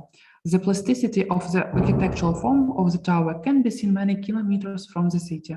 Nowadays, the water tower is a real landmark of Luthier and symbol of the town. Alexander Dovzhenko Glukhim National Pedagogical University is one of the oldest pedagogical higher education institutions in Ukraine. It is considered one of the most important higher education institutions in Sumy region and a part of the state's educational system. The institution has trained more than 25,000 teaching staff. The university staff is fruitfully working on multiplying the achievements of national and international pedagogy, forming the intellectual potential of the state, creating conditions for creative self-realization and cultural development of the teacher's personality. The university has significant scientific, artistic, and sport achievement. Students have repeatedly become winners of international and all Ukrainian sport competition, students' Olympiads, and scientific work competition. So, and the most delicious part of my report. Traditional dishes for Glukhim as well as for Ukraine as whole are borscht and vareniki. There is a large number of recipes for cooking borscht. Usually every housewife has her own. The basic of any borscht is meat or vegetable broth, chopped cabbage, potatoes, carrots, and onions. The most common versions of borscht are red, with the addition of beets and tomatoes, and green, with sorrel and nettle. Both red and green borscht are served with sour cream or a boiled and chopped egg.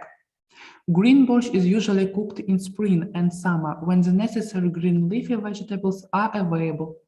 Red borscht is cooked at any time of the year. Both options are excellent sources of vitamins and minerals. Vareniki. Vareniki boiled pieces traditionally consist of a dough shell and filling. The dough can be simple, flour, salt, and water, or buttery, flour, milk, eggs. The filling can be salty or sweet. Boiled potatoes with the addition of fried onions, meat, or mushrooms are used as salty filling. The stewed cabbage or salty cheese with greens also can be a filling. The stewed filling is various berries, strawberries, currants, blueberries, cherries, raspberries, or sweet cheese. In addition, in Luthier, every household grows potatoes for personal needs. Therefore, a large number of dishes are cooked from these vegetable potatoes, are boiled and served mashed or in pieces, fried potatoes or stewed potatoes.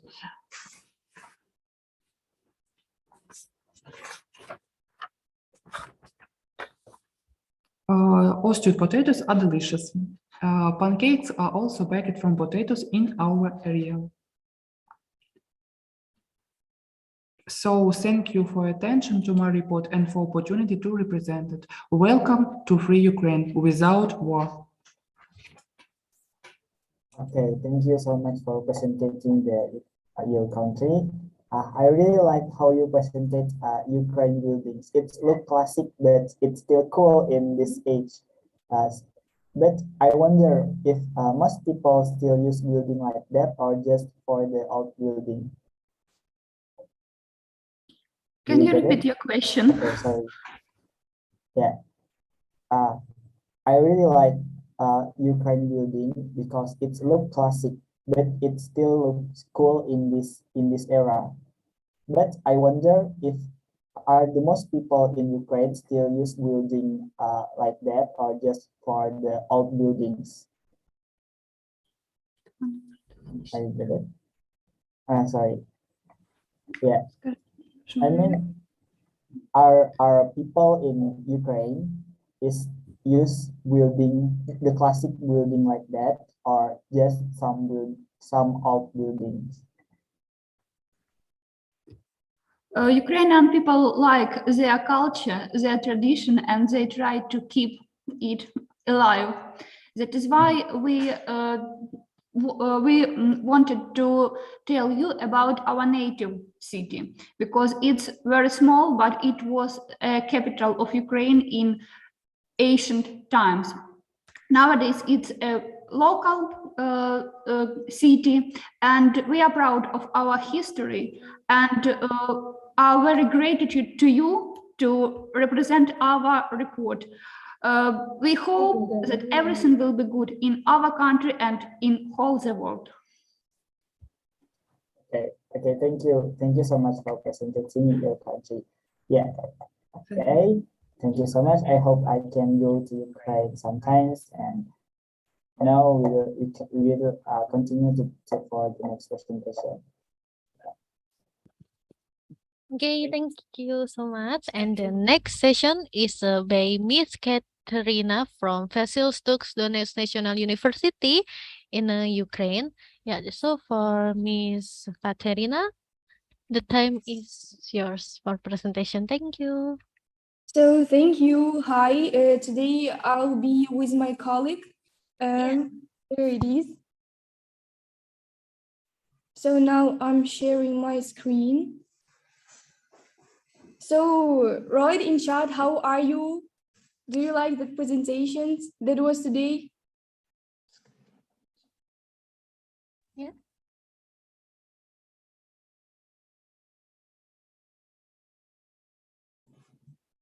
So do you see our screen? Not yet.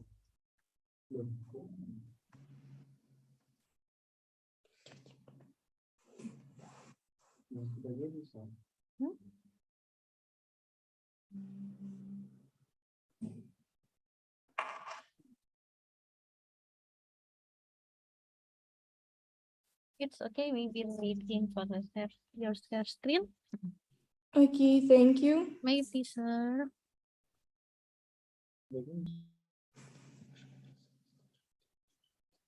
Maybe we'll go next. I'll do some technical details.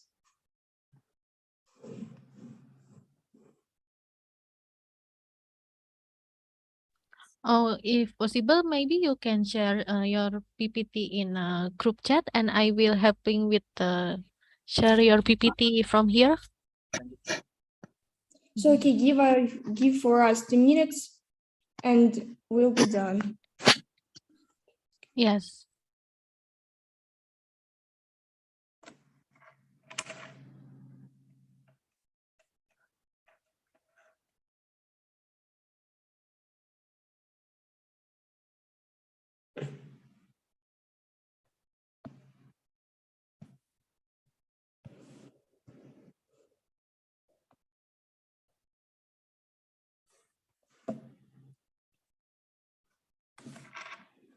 So do you see it?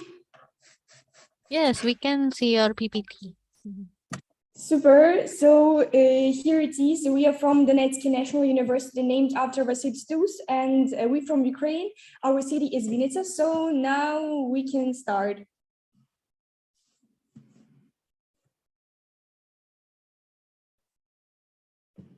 Hello everyone, I am Max and I am a colleague of this beautiful girl. And we will tell about the Ukrainian national culture and Ukrainian cuisine. So here's our Gmail address. So if you would like to contact, we would be happy to answer your questions. And our topic outline is, first of all, is some interesting facts about Ukrainian culture, and secondly is specialties of Ukrainian culinary. So let's start. Yes, our first topic is some interesting fact about Ukrainian culture. In the Ukraine, or in the culture of Ukraine, which is the largest country in Europe, traditions of the Indo-European ancestors of the Slavs, Kievan Rus, and Polish-Lithuanian Commonwealths, and so on are interviewed. However, there are things that determine our identity based on the 1,000-year-old spiritual and cultural heritage of the Ukrainian people. Okay, Donetsk National University named after Vasil-Stuks. Donetsk National University named after Vasil-Stuks is an open academic community that is a leading center of education, science, and innovation. Today, our university is a powerful scientific and educational complex of the highest fourth level of accreditation, one of the leading higher educational institutions of Ukraine, the best university in Vinnytsia and Vinnytsia region. Despite the painful move from its native Donetsk in 2014 due to the war, which was started by Russia, our university continues to work and train qualified specialists. The oldest map. The oldest map known to scientists, as well as the most ancient settlement of Homo sapiens, were found in Ukraine in the village of Mazhericha, Rivne region. They are about 14.5 to 15,000 years old. The map is engraved on mammoth bone. Katerina Biluku. Pablo Picasso admired the works of Ukrainian folk artist Katerina Bilokur. In 1954, he saw her works at an exhibition called From Brilliant and compared the Ukrainian woman to the world-famous artist Serafin Louis. Petrikivka decorating painting. It is impossible not to mention the famous Petrikiv decorative painting, a folk painting that originated in 7th century in the village of Petrikivka in the Dnipropetrovsk region. In December 2013, the new unique art was added to the UNESCO list of intangible cultural heritage. Ukrainian musical creativity, Kalush and Shchedrik. One of the most famous Christmas songs in the world is the Ukrainian Shchedrik, recorded by the composer Mykola Leontovich. The world knows it as Carol of the Bells or Ring Christmas Bells. Another example of the world-famous Ukrainian song is the song Stefania by the Kalush group, which won this year's Eurovision Song Contest. Vyshyvanka. Since ancient times, Vyshyvanka was not just clothing for Ukrainians. Sacred symbols were encrypted in it, which preserves the history of the nation, its identity. Today, Vyshyvanka is like an ancient chronicle through which you can touch the history and culture of every corner of Ukraine. Ukrainian culture after February 24. On April 1st, 2022, UNESCO reported that the war had completely or partly destroyed at least 53 cultural objects, including 29 churches, 16 historical buildings, 4 museums, and 4 monuments. The list did not pretend to be complete. According to the preliminary statements of the Ukrainian Culture Foundation, as of the date, more than 115 monuments and cultural objects were damaged or destroyed. On April 18th, the International Day of Monuments and Landmarks, the number of damaged monuments recorded by the Ministry of Culture reached 200, on May 5th, 300, and on September 3rd, 500. So after that point, I think we can continue and tell about the Ukrainian cuisine. We must admit that Ukrainian cuisine is a characteristic style of cooking, practice, and traditions associated with Ukrainian culture, culinary art in Ukraine. A lot of food products are subjected to complex heat processing. At first, they are fried or boiled and then stewed or baked. This is the most distinctive feature of Ukrainian cuisine. This complex heat processing allows to preserve the aroma of the dishes and gives them juiciness. Especially tasty and healthy are the dishes of the meat and vegetables, cabbage rolls with meat that's called golubtsi, or Volhynian Krucheniki beef, large with the beets, etc. Main features. First is the significant consumption of dishes from the flours and cereals, in particular dishes made from the rye and wheat flour, peas, dumplings, pancakes, bread with the poppy and honey. Then the next feature that is predominance of boiling and stewing over frying, salading, or smoking. Next is that's the complex heat processing of products of cooking. Second, courses: boil, then stew or fry, or slightly fry, then stew. Special non-alcoholic and alcoholic beverages of Ukrainian culture are mead, kvass, zbiren, or compote. Compote is, for example, when the fruits such as the grape, apple, apricot, maybe cranberry, they are boiled and adding some sugar, and as a result we have the compote. Is the sweet, tasty brewage. So if you would like, you can to cook it by yourself at home. The next Ukrainian feature of Ukrainian cuisine feature is the sliced vegetables rather than crushed. Mixture in salads, vinaigrettes. Vinaigrettes is the salads with the boiled beetroot, potato, peas, and eat it mashed together, and it would be a great salad. So I must admit about the combining a different type of heat processing using different fats and local traditional species such as onion, garlic, horseradish, dill, parsley, cumin, thyme, and others. Black pepper, cardamom, cloves, cinnamon appeared in the 16th and 17th centuries. Daily consumptions of the liquid hot and cold first courses based mainly on vegetables, borscht, okroshka, and other soups. Wide use of pork and fat, sour cream, sunflower oil, and eggs. So, as our colleagues mentioned previously, borscht. Borscht is the one of main traditional first dishes. So, as you can see on the picture, it's the in caves red soap with sour cream. People used to eat with them pampushki. It's a kind of bread that is very soft and from the garlic. And we must admit that borscht was added to the UNESCO heritage because as if I'm not mistaken, 2 weeks ago, and today it's very important for us. The next, our dish is the salo.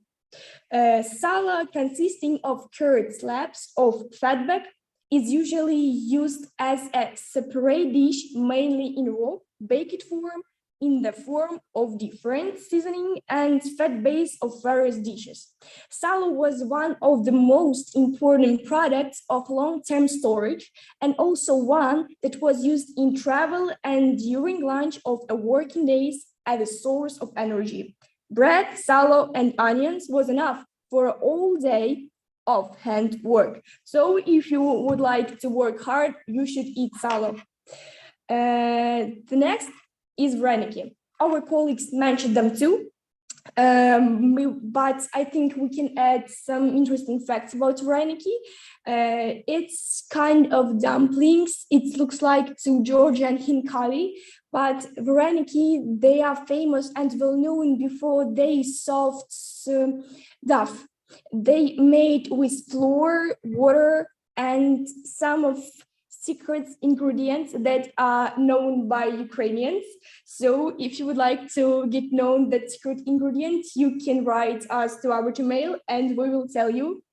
The next is non-popular Ukrainian dishes. Maybe you get known some of theirs, but I can tell a little bit. Darni, it's like a potato pancakes. A few years ago, I can understand potato pancakes. What pancakes can be only sweet, but on this point, potato pancakes are very tasty. It's like a fried potato with the sour cream sauce or garlic sauce, and it tastes very good. Kruchaniki. What is kruchaniki? At the picture, you can see the peas and some kind of wrapped meat here, but kruchaniki is the meat that are wrapped in the circles, and in the inside you can do any fillings you would like to add. It could be eggs, sweet fruits or vegetables, or soon I have tasted with the cheese inside, and it was bellissimo, as you know, so you should try to cook it. And the next and the last is the jelly meat.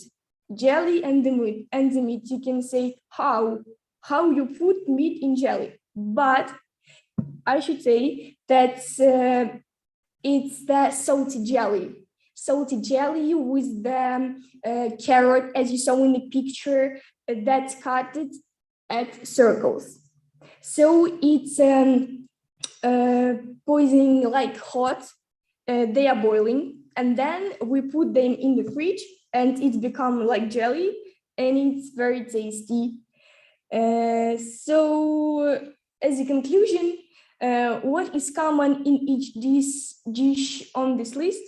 All of them are very tasty, useful, and help keep the Ukrainian traditions alive. Don't miss opportunity to enjoy them. So the next is our QR codes for the official website of our university and our international office. So if you would like to get to know or contact us, you can take that QR code or screen your screen, and we be ready to get to know each other. So thank you. Thank you. Wow, it's an amazing presentation. Thank you for your explain. Actually, I interest about birds. Yeah, because when you explain, it looks good when you explain, and Fariniki, it looks so delicious also, and also deruni potato pancakes. It's right. Yeah, Yes, because sir. I love potato. I really like eating food related to potato, and I hope if I have a chance, I will go to Ukraine and meet with Miss Catherine. Maybe it's just my Yes. dream. Yes. We'll be ready. We'll be very happy to meet you here. Okay, I hope I can go to as soon as possible. Yeah, thank you for explain what Ukraine is a very delicious food and culture. And we will go to next session. Yeah, thank you. Okay. Next, we have University of Venda Kusani of Tugu and Nisi Sepoli. Are you ready?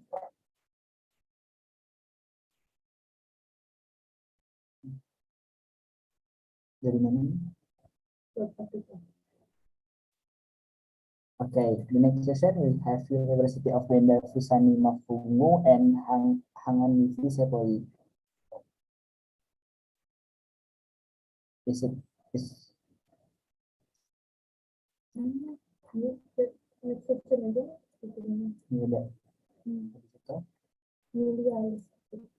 mana ada juga.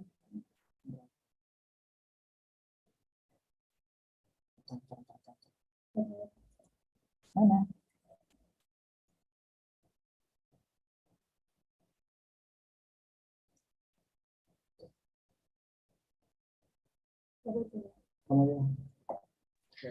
Okay, I think we have a technical issue from South Africa, and we will go to next section with Miss Yulia Lisjuk from Ternopil Volodymyr National Pedagogy University in Ukraine. Yeah, for Miss Yulia, the time is yours. Thank you. One moment, I'll share my screen.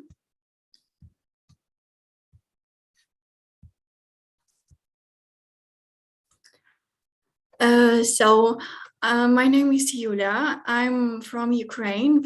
I'm studying at Ternopil National Pedagogical University, and I will tell you some interesting facts why Ukraine is so special.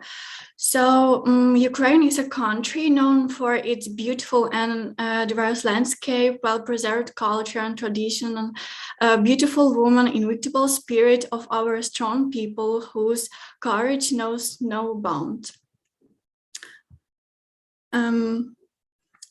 Following on from Ukraine's complex history, it's also one of the youngest countries in the world. It is only in 1991 that the country finally achieved its independence. And the years succeeding this independence have still been difficult because our enemies continually flexing its muscles, but Ukrainians are proud, patriotic, and undoubtedly, as a result of our history, is strong.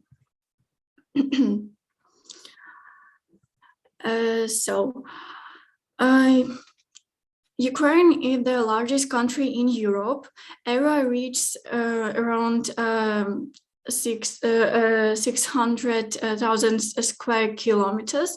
With such a large area, Ukraine has a lot to offer, from beautiful Carpathian mountains that offer picturesque landscapes of forests, rivers, and to vibrant cultural cities like Kyiv and Lviv and so on. And speaking about weather, Ukraine has mostly temperate climate. Summers are not so hot and temperature is about 25 degrees Celsius. However, winter can be very cold. attracting lots of snow and create you a beautiful wintry wonderland, it's perfect place to enjoy an authentic Christmas getaway. Our Ukrainian language.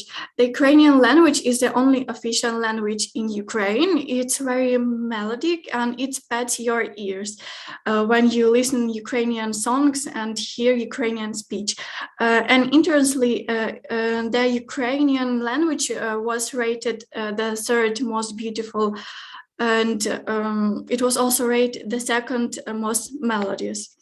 And it's native to 37 million people and second native to another 15 million.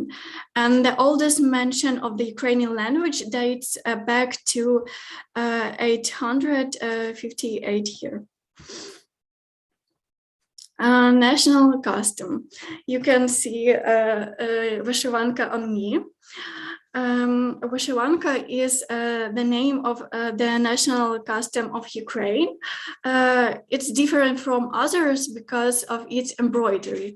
Vyshyvanka is a plain white skirt made of linen and decorated with floral ornamental hand-sewn embroidery. And the specialty of the costume is that it's worn by both men and both women. Ukrainian songs. Many people did not know that worldwide famous Christmas song Carol of the Bells, written by Ukrainian composer Mykola Leontovich. Its name Shattered. And the bandura, kobza, and lira are the Ukrainian national instruments commonly used for this purpose. Our folk dances. Ukrainian traditional dance, polka, hopak, kozachok, and music mostly came from Cossack era. Hopak, you can see a video of hopak. It depicts a kind of a dialect in which men show their character, strength, and courage, and girls show their grace and beauty.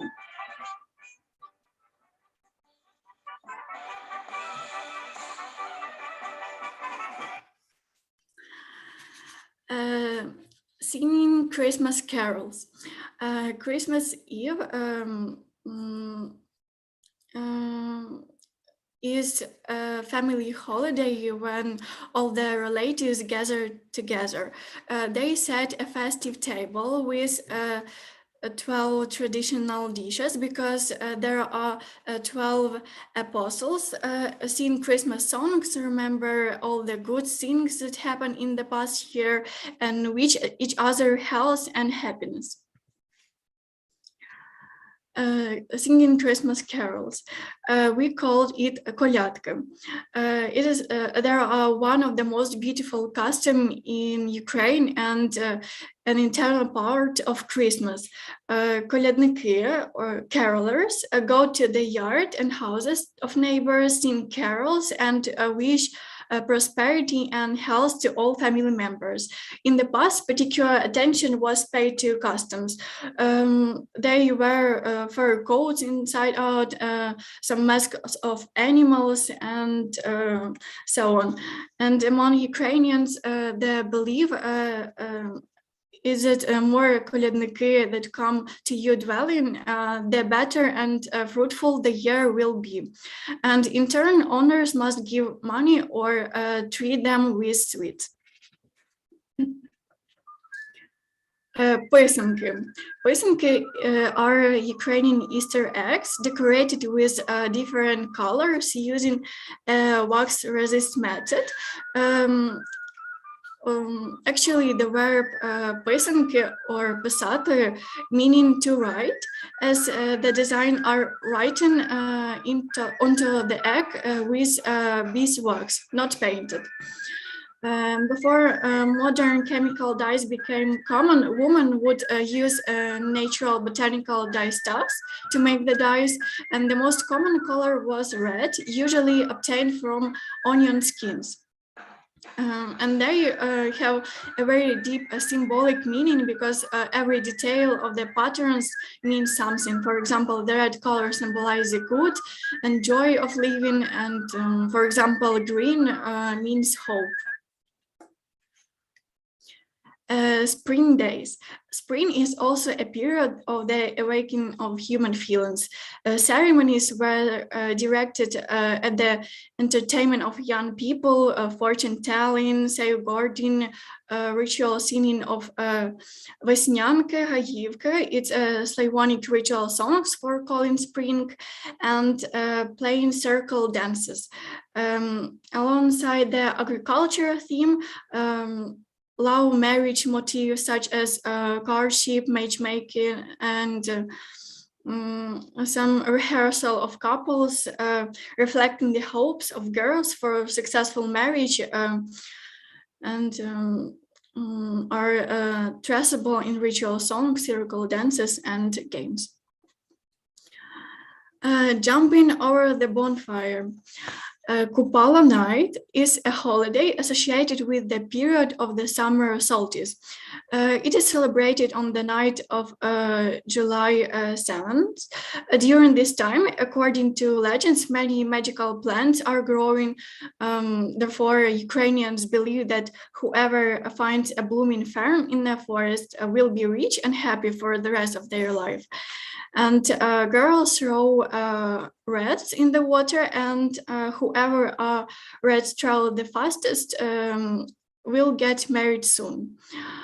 And another important ritual is burning bonfires. The belief is that these fires have healing power, and if you jump in over the bonfire, you will cleansed from sins and cured of illnesses. Another tradition is that Ukrainians tend to wear wedding rings on their right hand. Unlike other countries in the world, in Ukrainian culture, the left hand was considered unclean, so it was not suitable for wearing a symbol of eternal love. And the right hand, on the other hand, was a symbol of power, positive changes in knowledge, and was greatly honored by the ancestors. And here it usually put on the left hand if one of the spouse has died. The vast tracts of urban land in Ukraine with fertile black soil made it is an ideal place for growing wheat and other food crops. And it was nicknamed the breadbasket of Europe today. Also, Ukrainians can be proud of the world's largest sunflower seeds production. Ukraine is the world's largest producer of sunflower seeds, and it is estimated that the total size of Ukraine's sunflower farmlands could cover the entire territory of Slovenia. Ukrainian can be proud of the heaviest aircraft ever. The An-225 is the heaviest aircraft ever built, with a maximum takeoff weight of 710 tons, and it holds the record for total airlifted payload. The Antonov An-225 Mriya was built in Kyiv, in Ukraine. It also has the largest wingspan of any functional aircraft. But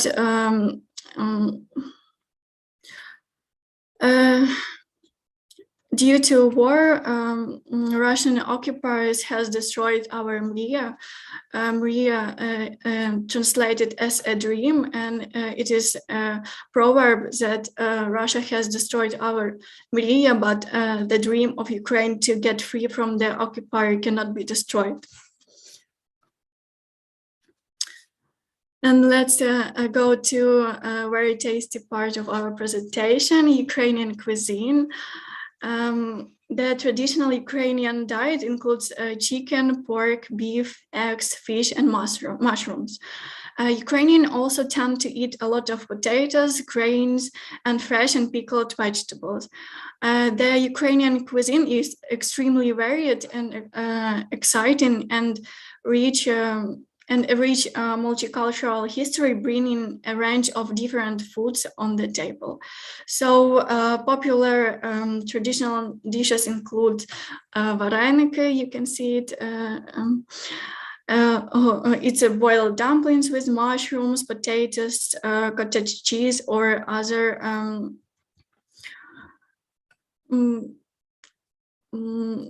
з іншими начинками, and голубці.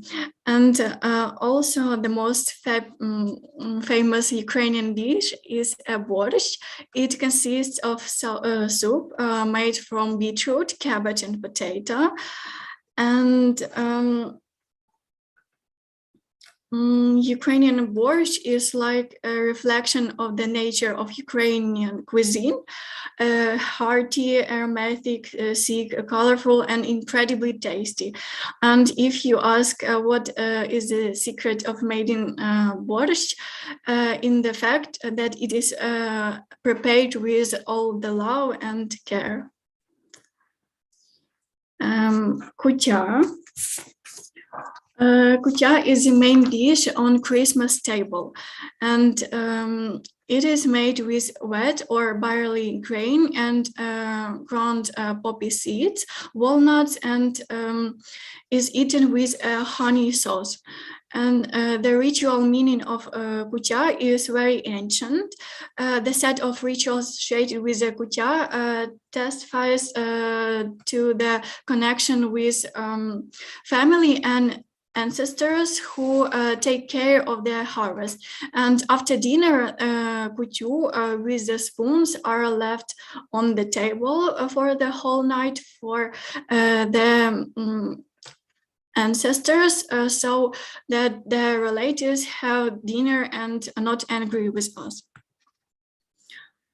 Polyanita is a type of Ukrainian hearth-baked bread made mostly of wheat flour in the home oven. And it also the test word to people whom the Ukrainian language is not native and whom is not phonetically familiar. And when some Russians have claimed that they are Ukrainians, they tend to pronounce this word by replacing the sounds, and it sounds more like a polyanitsa. So the word became one of those proposed to define the enemy. Famous Ukrainian drinks are uzvar. It's a beverage cooked with dried fruits and berries. Kysil, a fruit dish, and it consists of sweetened juice of berries like mors, but it is thickened with corn starch or potato starch, and sometimes fresh or dried fruits are added. Also, Ukrainian famous drinks are Zakarpattia wine and Lviv coffee.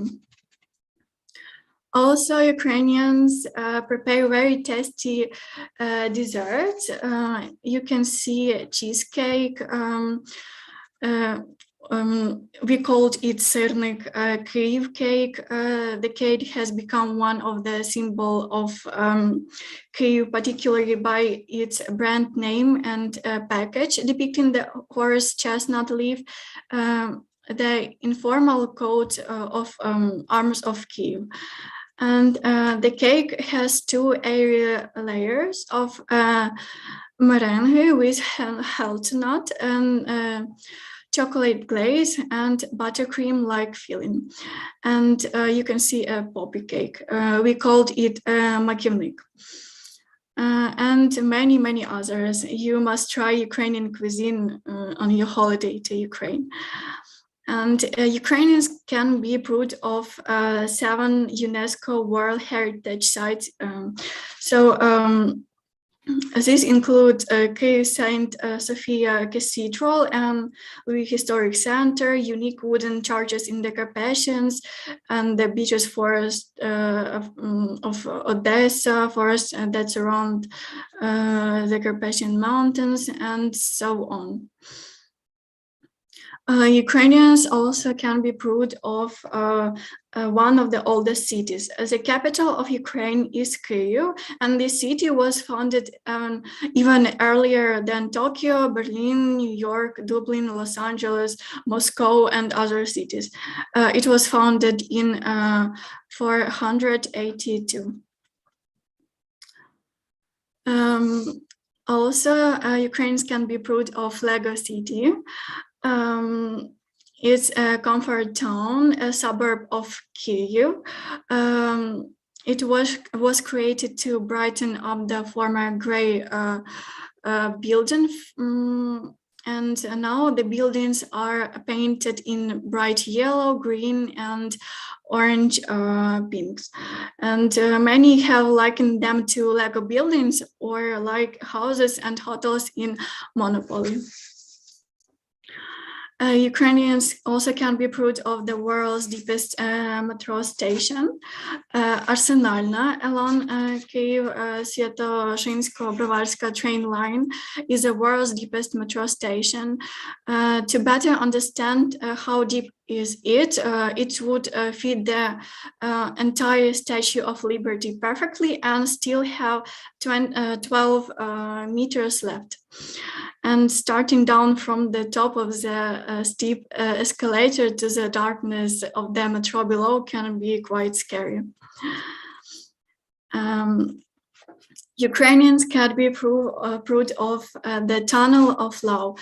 It is semi-abandoned railway line in northwest Ukraine. It is noted as being the most romantic place on the earth, and according to local legends, couples who visit the place will have their wishes granted. Mount Hoverla is the highest mountain in Ukraine, with a height of 2,061 meters. Mount Hoverla is the highest mountain in Ukraine. It's a part of the Carpathian Mountains, and since the late 19th century, Mount Hoverla has been a notable tourist attraction, and over the years, mountain got popularity as an extreme sport. The longest wind musical instrument in the world. Ukrainian trombita is the longest wind instrument in the world. It is recorded in the Guinness Book of Records, and it is a wooden trumpet with a diameter about 30 millimeters and is about 2 to 8 meters long, and the trombita was used as a means of communication in mountain villages. It was used to announce the beginning and the end of the working day, also the birth of children, the weddings, and also approaching the danger.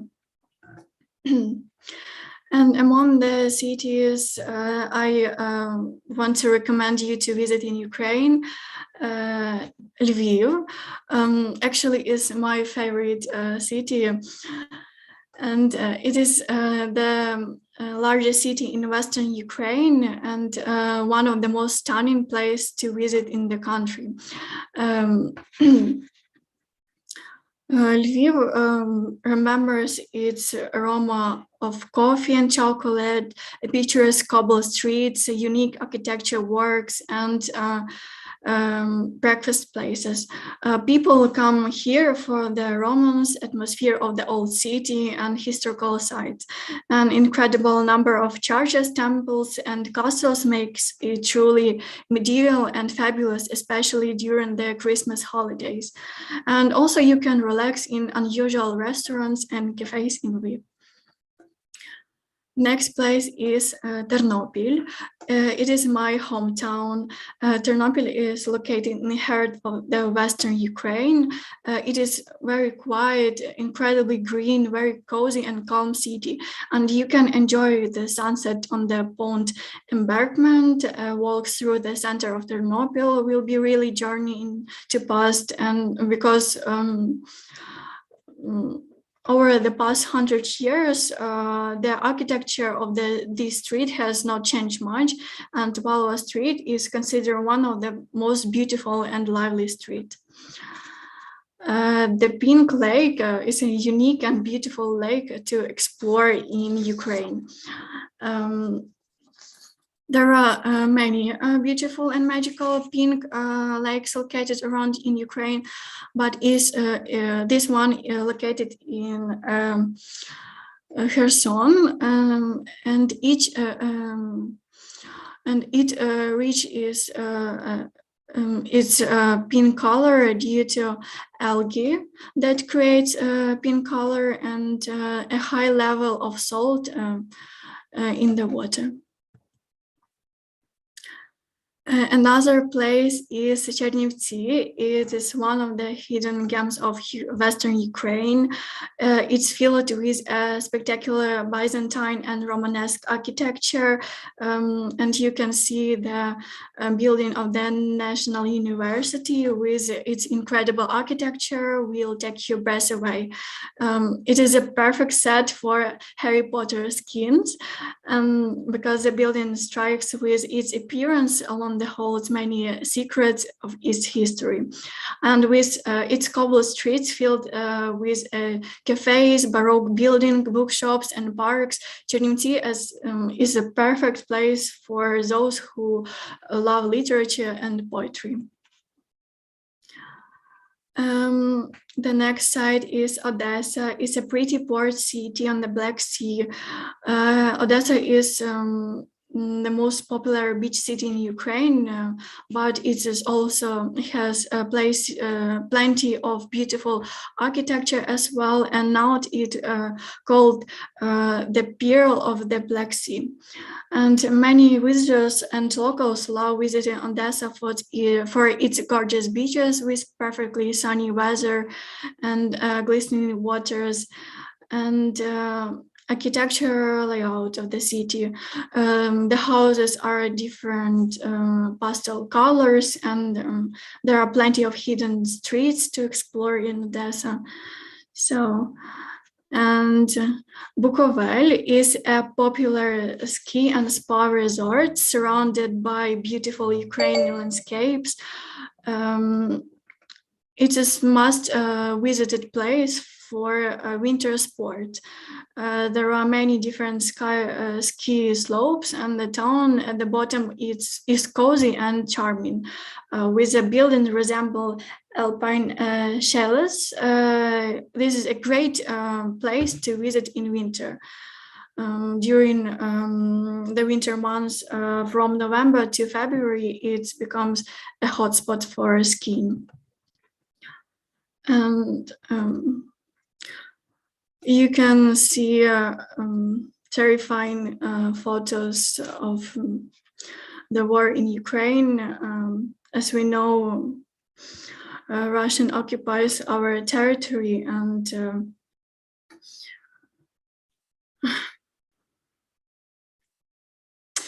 Russian occupiers have been killing main and targeting civilians. Sorry.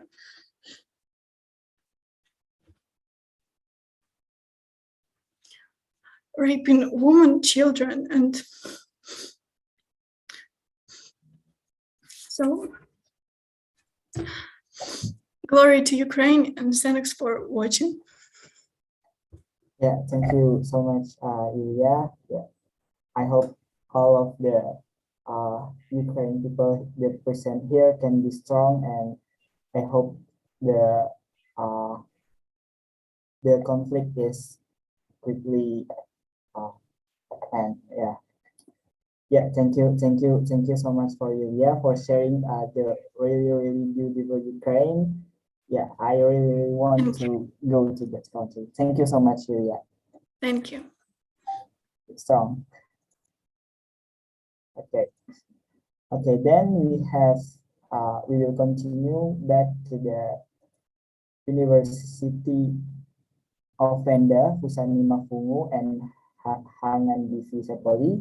Are they present in this room? Not yet. Okay. We will continue to Malaysia. We have from University Putra Malaysia, Rais Hasan Helmi. Are you ready?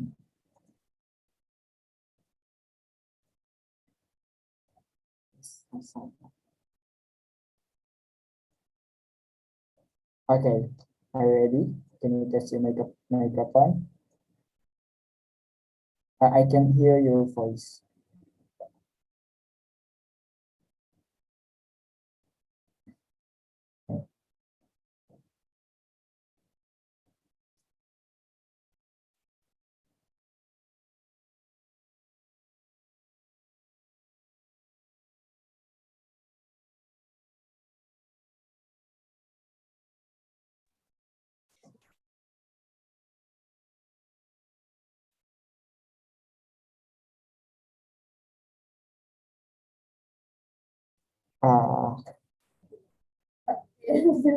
Video ya.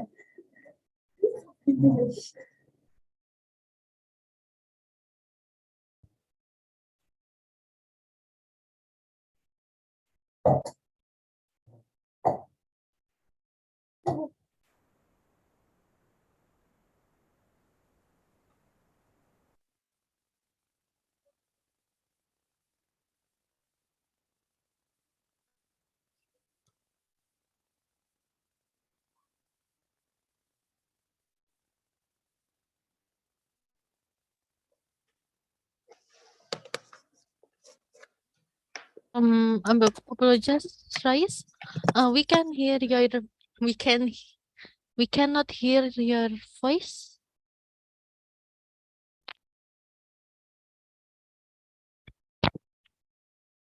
Oh, now you can hear me?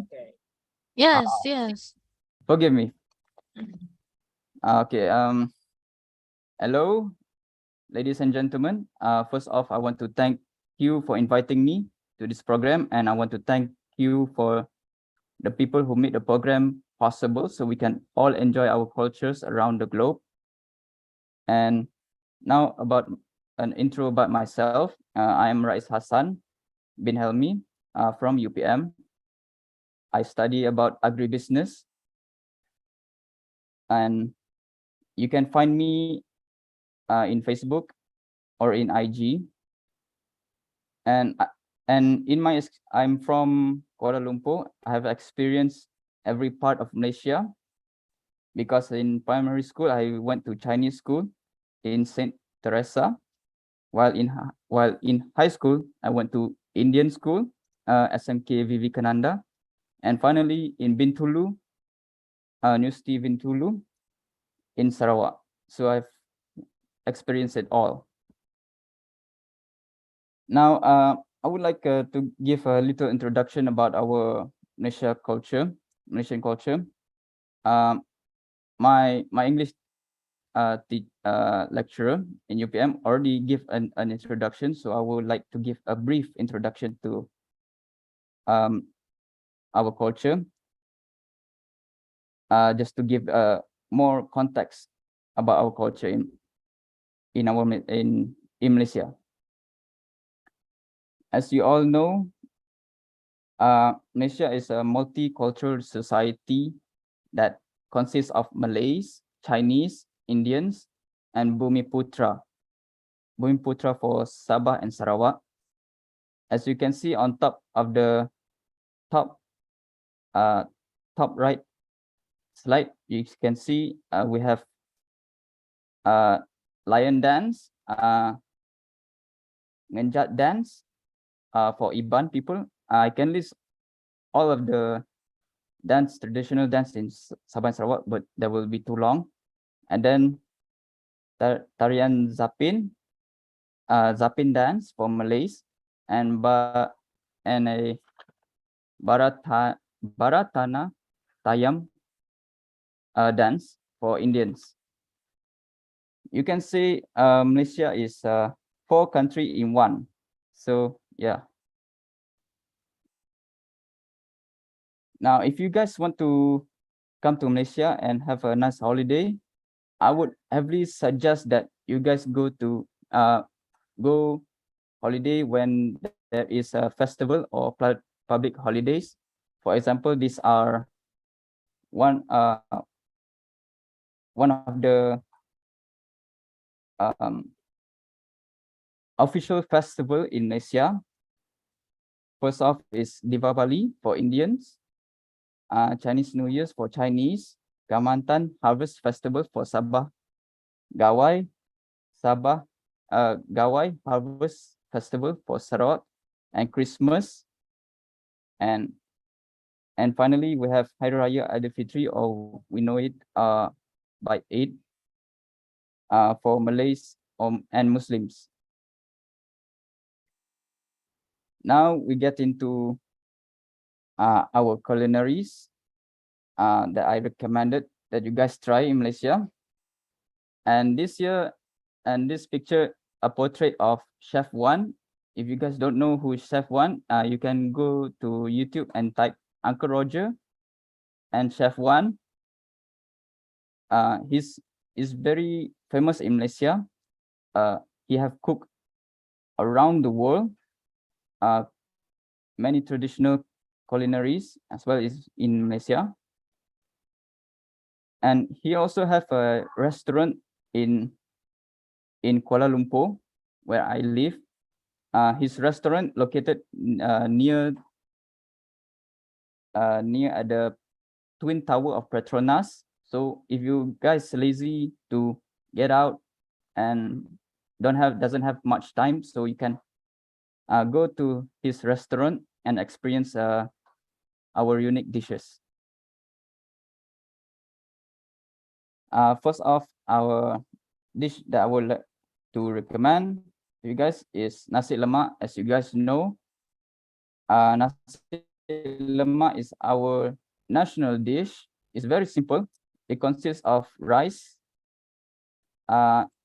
shrimp paste, cucumbers, anchovies, groundnuts, and eggs.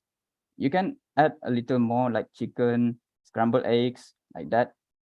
Now, what unique about this is the sambal itself. The shrimp paste made of chili, shrimp, garlic, ginger, shallot, scallion, and palm sugar. Now, every state in Malaysia have their own level of spiciness, and the most spiciness Nasi Lemak that I experienced is in Malacca and Negeri Sembilan. So if you guys don't like spices, you can avoid eating Nasi Lemak altogether. So far, the sweetest sambal that I've experienced is actually in Sarawak. It's very sweet, that no chili whatsoever. So you can try that as well in Sarawak, and in Sabah, I think also sweet as well. Now we eat Nasi Lemak in the morning as breakfast. So we have a little spicy taste in the morning to wake up in the morning. Yeah. And before going to work. And now is our traditional dish. The first traditional dish I would like to recommend is ayam percik. It's originated from Kelantan. It is roasted chicken with sauce. The sauce made from coconut milk, lemongrass, ginger, chili, red onion, salt, and sugar. Now, the reason why we love coconut milk is because it gives a soothing taste, sweet and savory taste. And for the lemongrass, it creates a tangy taste. A tangy taste. They are very explosive. How do you say? Explosive taste. And for salt and sugar is to bring out more flavor to the dishes. So that's why a lot of South Asian like coconut milk and lemongrass. Next is kue abu-abu. Kue abu-abu can be enjoyed in tea time or coffee time. It is steamed with banana leaf to give it more flavor to the cake itself. Now the cake itself made from sagu, grated coconut, sugar, salt, and palm sugar. So it's very sweet. And at the same time, it is very gooey. Now, nasi dagang. Nasi dagang is originated from Terengganu. The rice is cooked with glutinous rice and with coconut milk again. The cooking process is very long to get the gooey texture of the rice. And then it will serve with codfish, curry, and achar. Achar is a soury taste that consists of vegetables for a side dish. Next is Nasik Rabu. As you guys see, the rice is blue because we use natural food coloring. We use a blue colored flour. We call it butterfly pea. And Nasik Rabu is originated from Kelantan. Now the dish itself consists of rice, shrimp paste or sambal belacan, chili paste, and coconut. It is very a lot of flavors in one dish. We Asian love mixed taste because it is fun to eat. Then we have Nasi Kandar. I think Indonesia also have one of these as well. It can be you can get it from restaurant mama, or we like to call it Indian Muslims. And Nasi Kandar is served with steamed rice and various curries, chickens, and other side dishes. And then next is keropok leko, which is my favorite. Originated in Terengganu. It is boiled, and keropok leko is like a chips made of fish, sea fish. You can use sagu or starch and salt. And then the snack is served with chili sauce to add more flavoring to the chips or crackers. Then we have botok-botok in Johor. It is a steamed mackerel, or you can use puffer fish, codfish, or stingrays, and it cooked with timeric asam jawa, we call it, and with coconut and coconut powder. We wrap it in banana leaf, and then we steam for a long time until the meat is very tender, and you have a very tangy taste because of the asam pedas, asam jawa, forgive me. And then lastly, for traditional dish is asam pedas, which consists of mackerel, asam pedas that creates a soury taste and spicy. So in one dish, you can feel a lot of flavor in one dish. And then okra, beans, tomato, chili, shallots, garlic, ginger, lemongrass, shrimp paste, and black pepper. Next, we go to Sabahan dish. Now, I've been to Sabah for holiday, so I get to try a few things.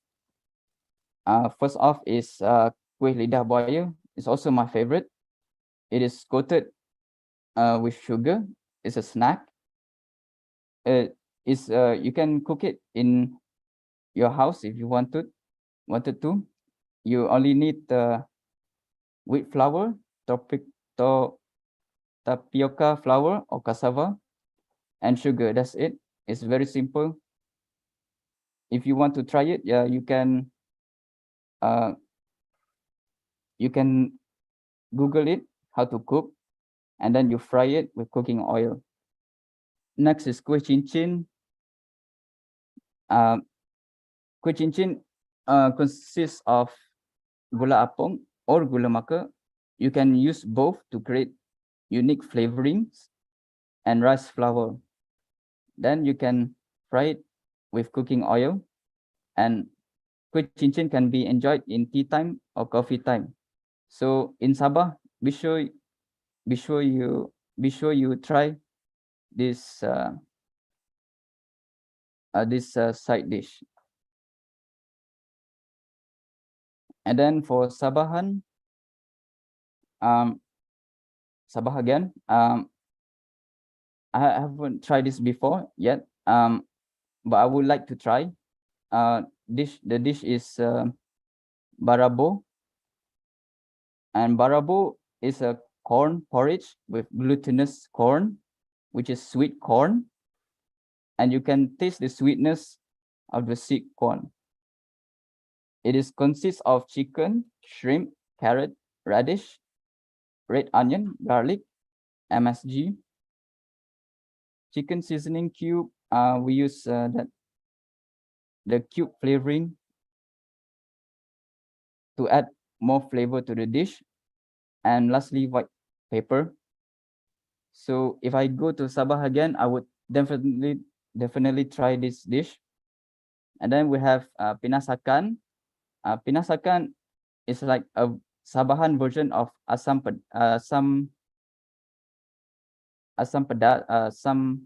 pedas, but it's served with limut or ambiyat, which, as you all know, it is made of sagu that Sir Woon, previous speaker, it is made of sagu, and then it's served with sardines, turmeric, ginger, shallots, lemongrass, pepper, thyramid, salt, and MSG.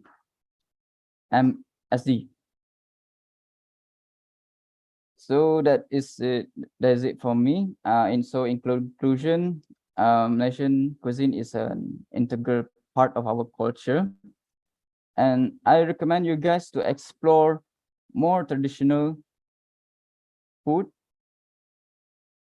in Southeast Asia, one of the most underrated delights. So that's it from me. I want to thank you again for inviting me. You can find me my Gmail. Okay, thank you for Mr. Rais Hassan Helmi from Malaysia for the presentation. I'm really confused. In presentation, you give a picture rice with the color blue. Is it correct? Yes, yes. Oh yeah. I'm really confused. Where did that color come from? Is that future food? Pardon? I'm really confused. Where did that color come from the blue rice? Is it nasi lemak or something else? Nasik Rabu. Nasik Rabu. Yes. Oh. Blue, this is It's from color blue. only? It's blue because of the flour that we mix in with the rice. So we give it, yes, it's a flour. It's a type of flour. Oh, using flour.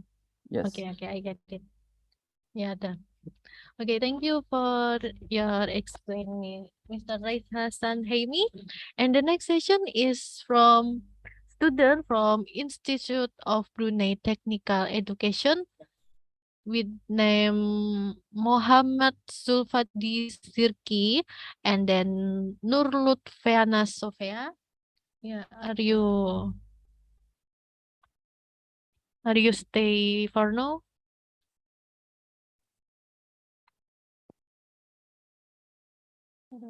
Muhammad. Maybe we will go to next speaker. Okay, for next speaker, is it from State University in Uzbekistan? Is it Mr. Durdonason Solichunova from Uzbekistan? Uzbekistan, yeah. The time is yours. Thank you.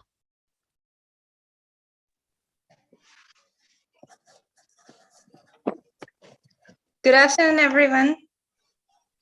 Pardon.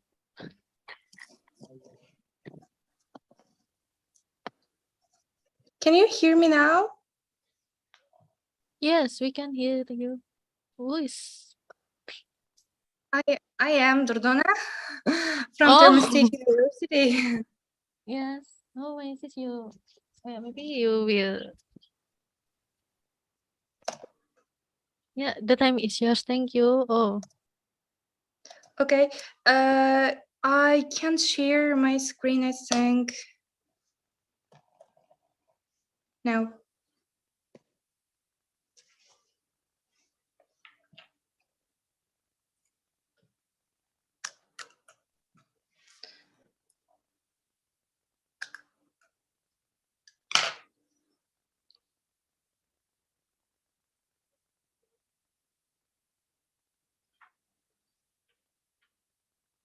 Sorry.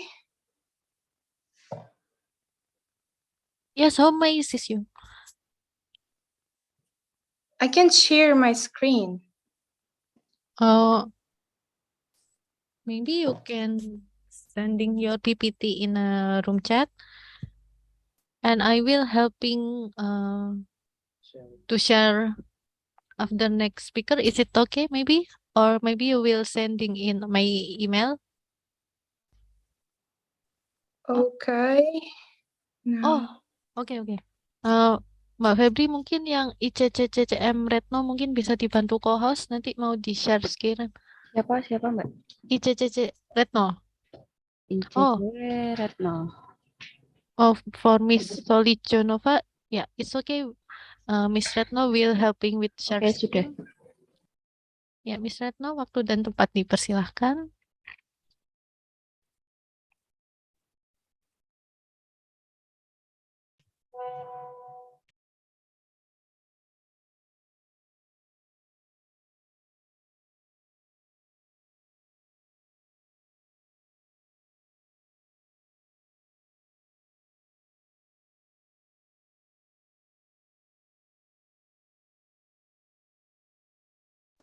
Oh, thank you very much. I can start now, right? Okay. Good afternoon, everyone. I'm very happy. No, please, can you go back? Can you go back, please? Okay, thank you. Good afternoon, everyone. I'm very happy to see you here, and I'm very glad to present my country's culture, culinary, and tourism industry. And I'm Durdona Solijanova. I'm from State University, and it is situated in Uzbekistan, in Central Asia. And I wanted my flag to be my background, to feel the environment. And it will be great if you go the next slide.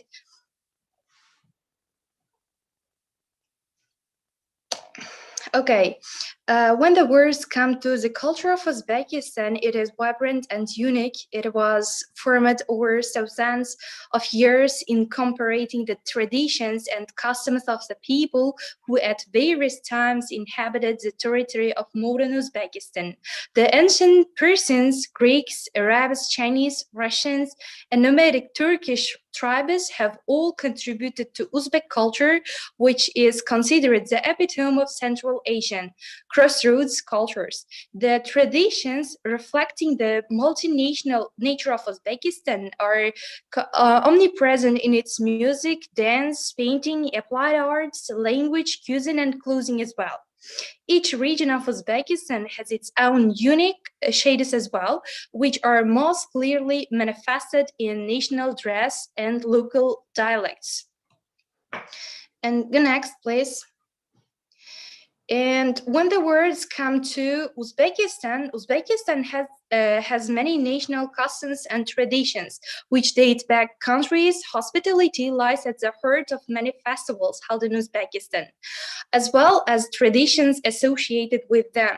In these two photos, you can see the girls celebrating our national holiday Nowruz, and in the next photo, boy and girl is dancing like Lazge, our traditional dance. And in the next slide, we can see the tradition of Uzbekistan. And when the words come to the culture of Uzbekistan, traditions are integral parts of our Uzbek culture. Take, for instance, the most famous one is Kelen Salam.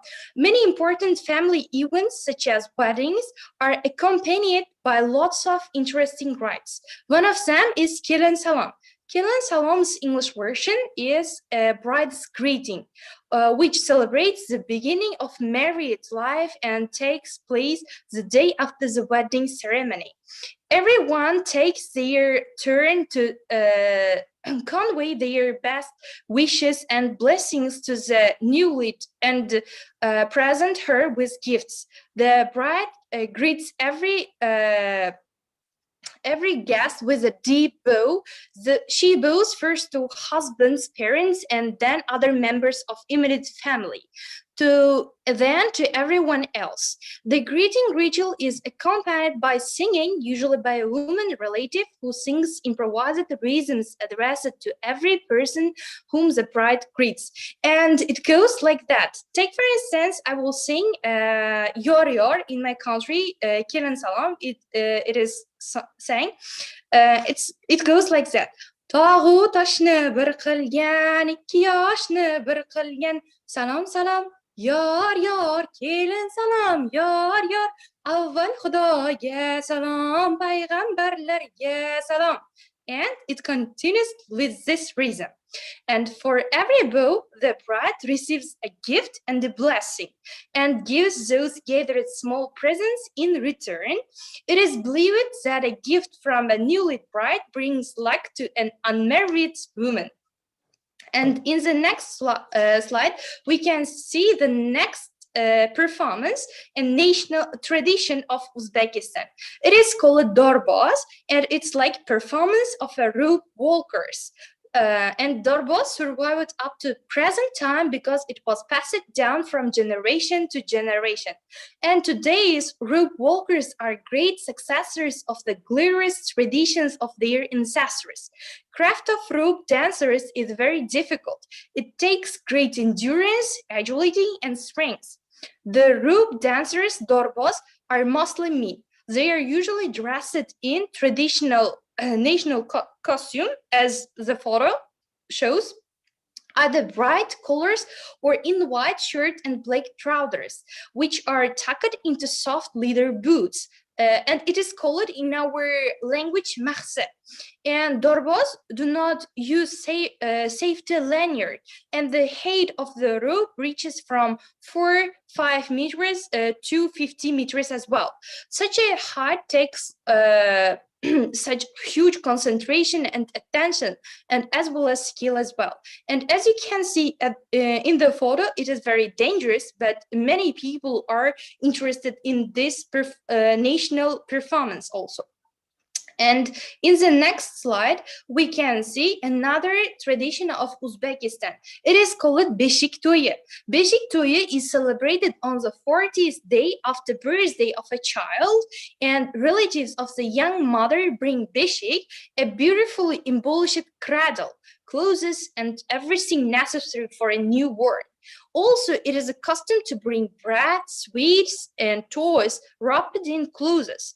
Traditionally, while guests enjoy and regaling themselves at the holiday table, in the nursery, elderly women carry on the rite of the first swaddling and placing the child into the beshik. The ceremony finished with the presentation of the child, during which invited guests present the child with gifts. And in the photo, you can see the LLI women are placing child into beshik. It's our tradition, and it is coming from generation to generation. And the next slide shows us. Uzbek food. Can you go? Uzbek food. And if you have ever heard about Uzbek food is among the most delicious in the world. For over centuries, it absorbed and adopted the best recipes from neighboring cultures to create a flavor in satisfying cuisine. A highlight of Uzbek cuisine in comparison with its Central Asian neighbors is that they enjoy not only meat dishes, but also vegetables and salads too. In fact, Uzbek fruits and vegetables are so good that they are exported to other countries as well. In the photo, you can see our national dishes like plov, mante, and bread. And in the next slide, we can see the top 5 Uzbek dishes you must try. If you are in other countries, in other foreign countries, you can find Uzbek restaurants as well. And if you ask for plov, you can definitely find it, because plov is the most delicious, is one of the most delicious food in the world. Plov, also sometimes called osh, is widely considered to be the national dish of Uzbekistan. It's a hearty rice plov, and you will probably notice the word plov and plov are essentially the same.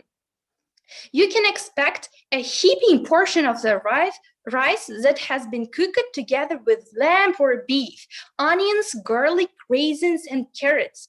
Plov is not only the most famous dish in Uzbekistan, but it is also one of the most delicious. Plus, you can sense the real taste of plov when you taste the dish with your hand, not spoon. And in the next slide, we can see the second Uzbek famous food. It is sumalak. And if you heard about sumalak is prepared once a year, only once. It's an ancient and special dish that is cooked exclusively for Navruz holiday. Navruz is kind of New Year's Eve for Muslims. It is the beginning of a new year and new life. So it is usually only prepared once a year.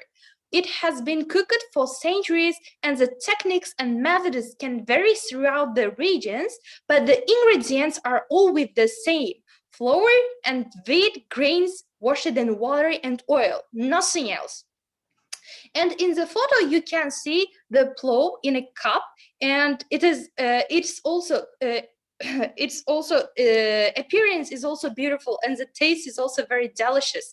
According to common belief, if you make a wish when you try it for the first time, it will surely come true. And we came to the third of our Uzbek national food, and it is mante. Mante is another healthy option, is steamed dish known as mante. It is a large steamed dumpling that is exceptionally delicious and delicate.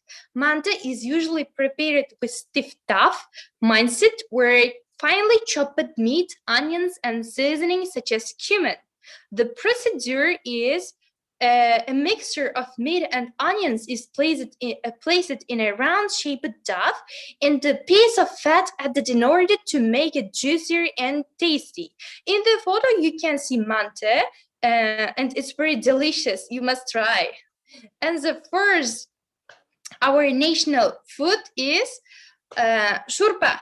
Shurba is an Uzbek lamb soup that you will find in almost every eatery in the country.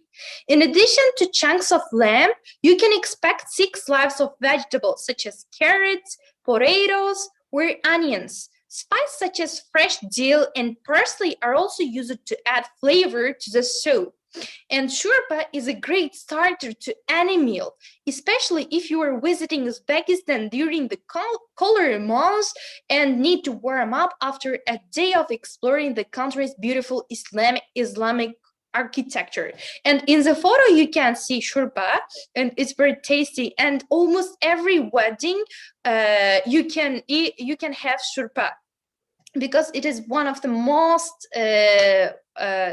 famous one in Uzbekistan. And the last one is somsa, and it's also called samosa in other countries, but it is Uzbek samsa. Uzbek samsa is the queen of Uzbek cuisine. No wonder Jami sings of samsa in his rubai. Uzbek samsa is a hearty baked dish of Uzbek cuisine for holidays and everyday life, with varied fillings suit all tastes. And traditionally, Uzbek flaky samsa is made of puff pastry and is baked in Uzbekistan in the tandır, the Asian hot furnace of special form. In the first photo, you can see tandır, and in the tandır there are samsas, and in the next photo you can see the ready samsa. It is ready to eat. And Uzbek puff samsa baked in the tandır has distinctive and unique taste of aroma. And in the next slide, oh my God, thanks for your attention. But I have already added the tourist cities like Samarkand and Bukhara, but it's my mistake to share you the old version of my presentation. But anyway, thanks for your attention. I do appreciate your time spending for me. Thanks. Thank you so much for Miss Soli Genova. I've never heard of Uzbekistan before. I'm very interested in the song used in Uzbekistan dance and delicious food. I'm really Thank you. yeah. I'm very hungry if see food. And when you come to Uzbekistan, we're welcome to share you our Uzbek national food. Okay, I will. I hope I can go to your country and meet you. Okay, thank you. Yeah, thank you so much, and we will go to with the next session. Okay, next we have from Brunei, that is from Institute of Brunei Technical Education, Muhammad Zulfadli Zikri bin Haji Zulkifli and Nur Lutfiana Sofia binti Abdullah. They are present in this room. Udah close belum?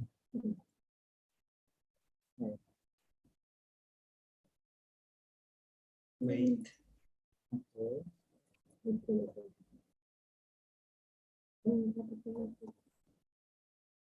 Zikri.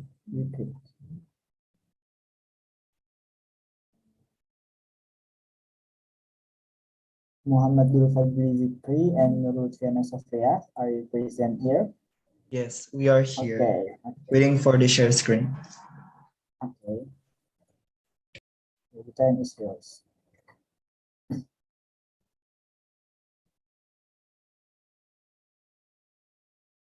Can you allow Sophia to open the mic?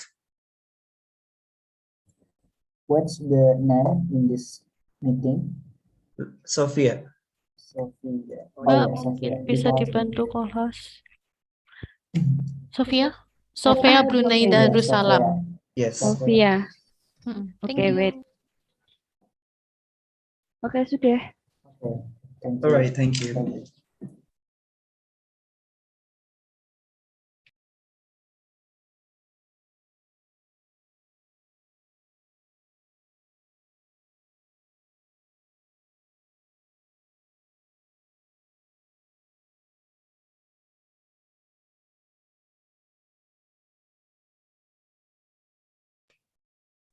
Okay, please wait for a moment.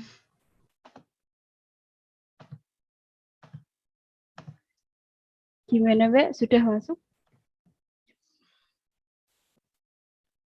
Can you guys see the slides?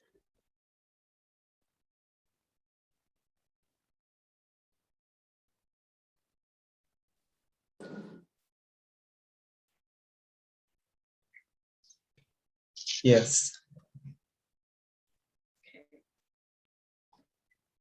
All right.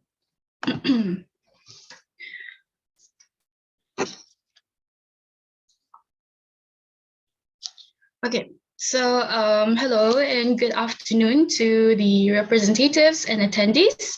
My name is Sophia and I will be presenting together with my partner Zikri. And today we will be going to introduce a little bit about the culture and culinary from our country, which is Brunei Darussalam. But before we start, we would like to thank STEKOM University for the opportunity that you gave us to share about the culinary and the culture practices in Brunei.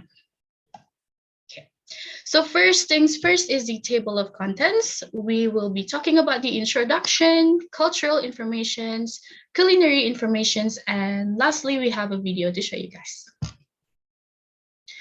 Now for introductions, I will be talking about the flag, capital city, districts, populations, languages, and the longest bridge in Southeast Asia.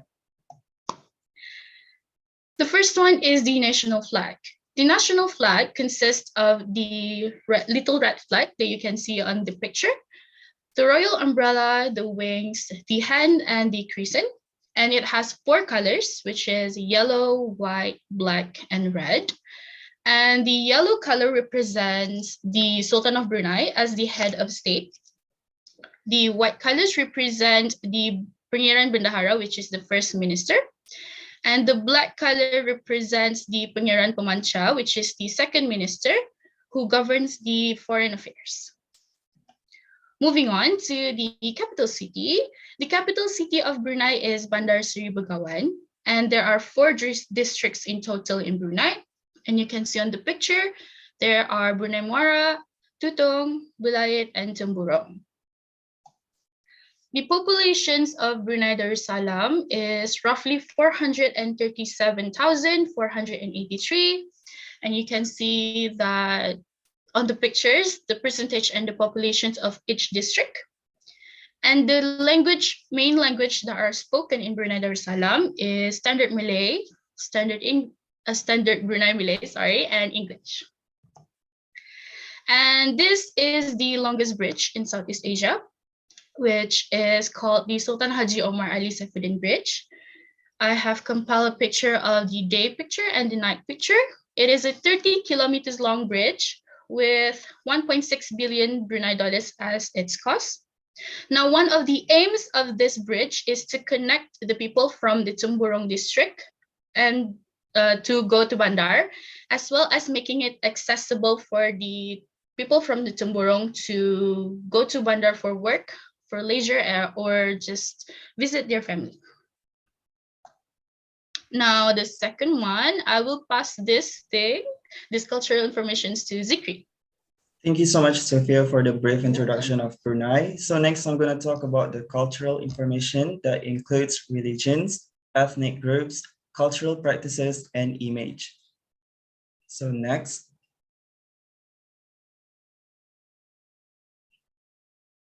So next is moving on to the religions. There are several religions in Brunei. 78.8% are Muslim, 8.7% are Christian, 7.8% are Buddhist. The remaining religion consists of other religion and indigenous beliefs. Next. These are 7 ethnic groups found in Brunei. One is Puak Melayu Brunei, Puak Kedayan, Puak Tutong, Puak Bisaya, Puak Murut, Puak Belayit, and last but not least is Puak Dusun. Some of these ethnic groups can be found in Sabah or Sarawak states, such as Dusun, Bisaya, and Murut. So next, moving on to the cultural practices. There are 10 ceremonies in wedding that are usually practiced in Brunei. Number 1 is Majlis Berjarum Jarum. Berjarum Jarum is where groom's family asks for a proposal whether the bride is available for marriage. Number 2 is Majlis Menghantar Pertunangan, is engagement ceremony. Number 3 is Majlis Menghantar Berian, is exchange gift from groom's and bride's family. Next is Majlis Berbedak Siang, is a traditional scrub powder which is applied to groom and bride body to symbolize fertility and wealth. And next is Majlis Akad Nikah, is a solemnization ceremony. Next is Malam Berbedak, is a night of powdering. Family members and friends are gathered to bless groom and bride by anointing the groom's bride with an ointment with 7 different colors of powder. Number 7 is Majlis Berinai, is henna night, only attended by close family. And number 8 is Majlis Bersanding, is a wedding reception. Family and friends of both sides will come and recognize this couple as officially husband and wife. And number 9 is Majlis Berambil-ambilan, is the post-wedding reception attended by close family. And last but not least is Majlis Mulih 3 hari atau 7 hari, is where the grooms move into bride's family or vice versa. So next, moving on to the cultural practices such as weaving, bersunat or circumcision, bunga telur, hari raya practices, gasing or spinning top, and 6 Ramadan practices, last but not least, is bermukun. And this is our pictures of weaving, bunga telur,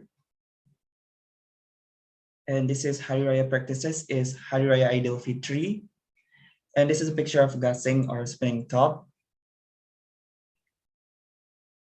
And second last is Ramadan practices, is a fasting month of our country.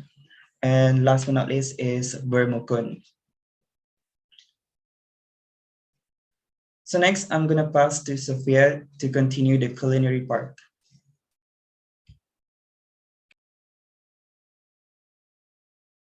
Okay, thank you so much, Zikri, for that. And I will be presenting about the ambuyat, liking, and pinaram. So first things first, ambuyat. I'm pretty sure that everyone has heard about ambuyat, but has not yet have the chance to taste it. So it is a dish derived from the interior trunk of the sago palm. It can be eaten with a bamboo fork, or which we like to call it as chandas, by rolling the starch around the prongs and dip it into the sauce, of which there are many varieties of sauces. The special ambuyat sauce is made from salted durian, tempoyak, lemon juice, belacan or shrimp paste, and binjai, which is a mango-like fruit. Next is licking. Licking means the process of marinating the fish with tamarind. Tamarind is the dish main ingredient, which is from a curved brown bean pod from the tamarind tree. The pod contains a sticky pulp enclosing to 10 shiny black seeds. It is then the pulp that is used as a flavoring for its sweet, sour, fruity aroma and taste. Next is the pinaram or the pinaram. It is a sausage-shaped deep fried fritter with crisp edge and a dense chewy texture towards the center, which is this part. And then pinaram is made from nipah sugar, which is gula anau, and white sugar, which is gula putih. And it is widely sold by street vendors in the open-air markets in Brunei. And for the next 3, I will pass it back to Zikri. Okay, thank you, Sophia, for that. So next, I'm gonna continue for Chilorot. Chilorot, Chalorot, or Chilorot is a traditional sweet snack or sweet and soft rice flour cake with coconut milk wrapped with janur or young coconut leaf in a cone shape. These are popular traditional sweet snack commonly found in Indonesia, Malaysia, and Brunei. And next is kelupis. Kelupis basically is a glutinous rice rolls. It's a traditional kue for the locals, similarly to Sabah and Sarawak, Malaysia. This traditional snack for the Bisaya people, as the two ethnic are related. Kelupis are also same as lemang. So lemang is a famous kue also in Malaysia. So that's how it tastes. So next. And last but not least is nasi katok. Nasi katok is the famous dishes in Brunei, a simple combination with white rice, sambal. Sambal is a condiment made out of blended chilies and other spices, and a piece of fried chicken is a Bruneian version of fast food. The roots of the term nasi katok originated from the act of katok. Katok in English is knocking on the window of this small flat in Bandar Sri Begawan of city center to buy nasi or rice. The price, these dishes are the cheapest, only cost for $1 with rice, fried chicken, and sambal. But since pandemic, everything is inflation, so the price is increased to $1.50. But as of now, the price is already decreased back to normal to $1. Okay, and last but not least, we really promised that we have a video to show you guys. So we hope that you enjoyed this video.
Okay, so thank you so much for listening to our presentation. We hope you enjoyed the presentation as much as we enjoyed presenting and doing this presentation.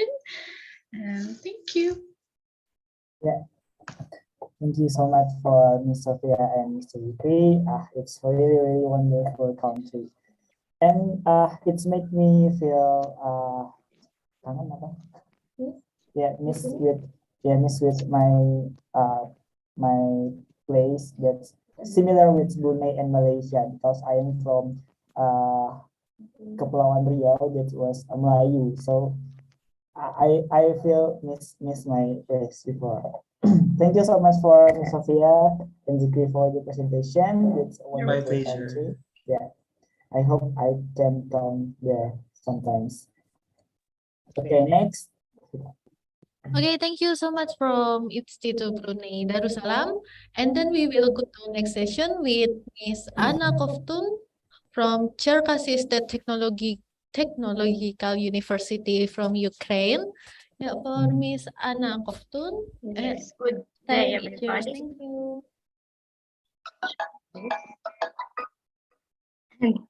Do you see my presentation? Yes, it's visible. Okay. So I'm glad to see you all. Today my name is Anya. I am from Ukraine. I am a student at Cherkasy State Technological University, and today I will tell you about Ukraine culinary and culture. So Ukraine, as it has been mentioned before, has a rich historical heritage, and there are hundreds of places worth visiting. They all are interesting, and I recommend you to visit them all. But today I will mention only one place, which you can start with when you arrive to Ukraine.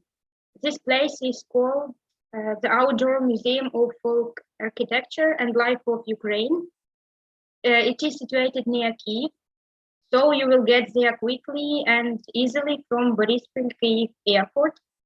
The territory of the museum occupies the whole village, and the museum shows what life was like 100 years ago in Ukraine.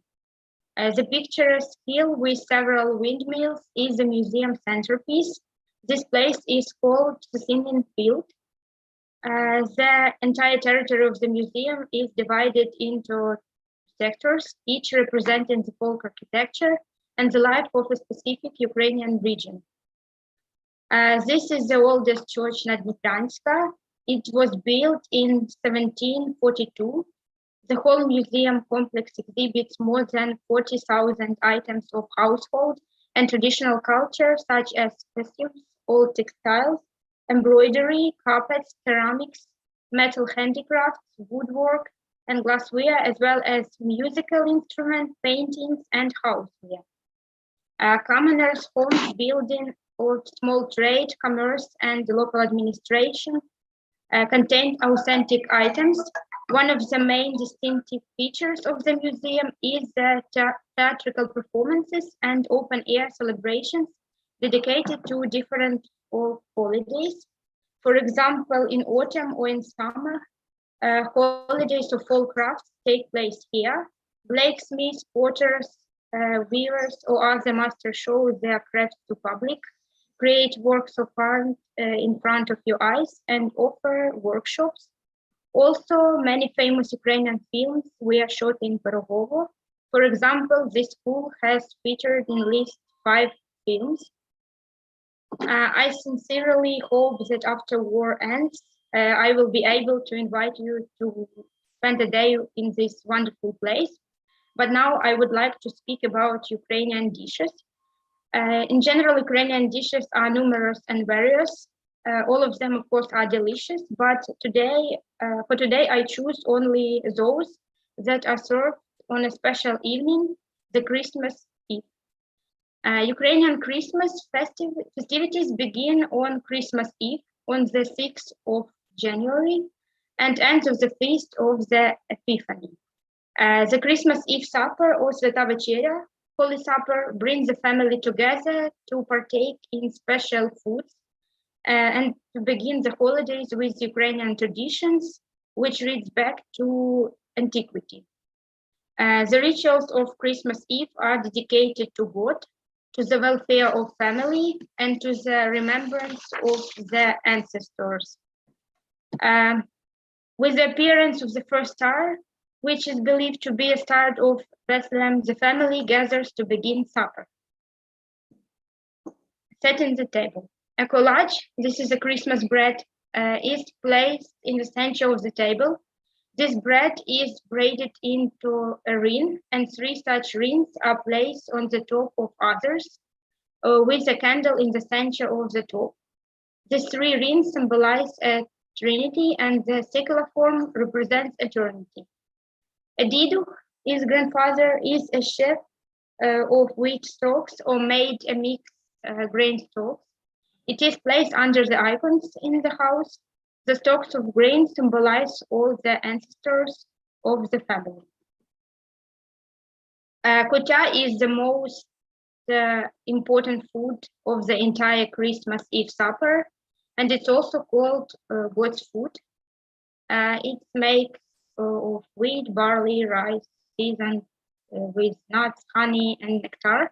And the jug of uzvar, it's a stewed fruits which should contain 12 different fruits, and is called God's drink, is also served.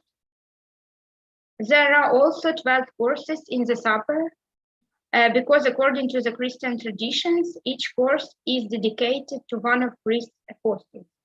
The courses are meatless because there is a period of fasting required by church until Christmas Day. After, as I have mentioned, kutya is the main dish, and then comes borscht. Borscht is a bit soup with meat, with bushka. This is boiled dumplings filling with chopped mushrooms and onions. Then there is a holubtsi, it's stuffed cabbage with meat and rice inside, and then comes vareniki.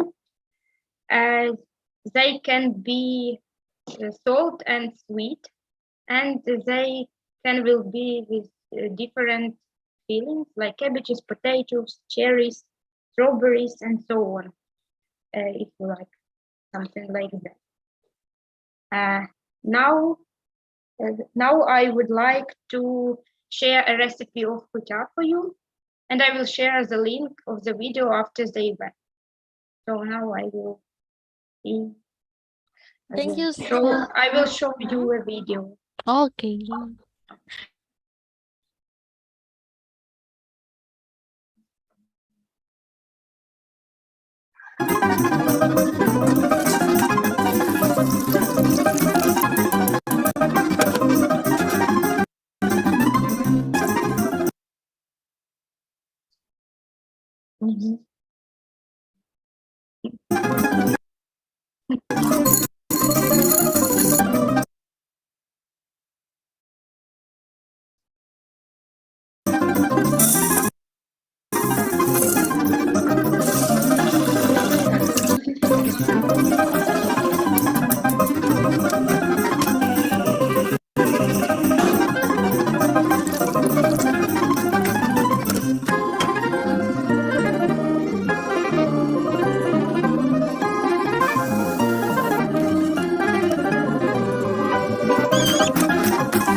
Yes, so thank you so much for your attention.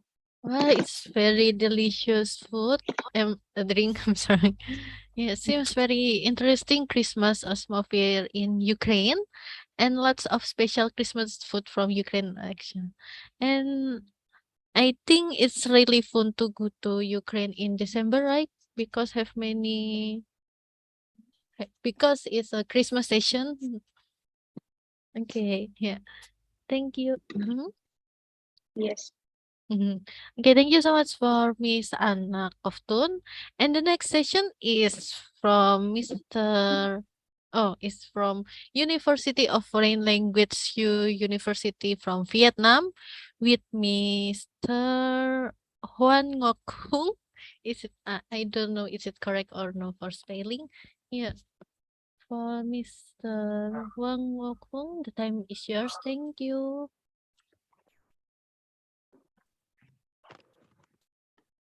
Hi, Hi. and you got my name completely wrong, right? Oh, You spelled it okay. right. Thank you so much. Now if you'll excuse me, let me, okay, yeah, better, okay.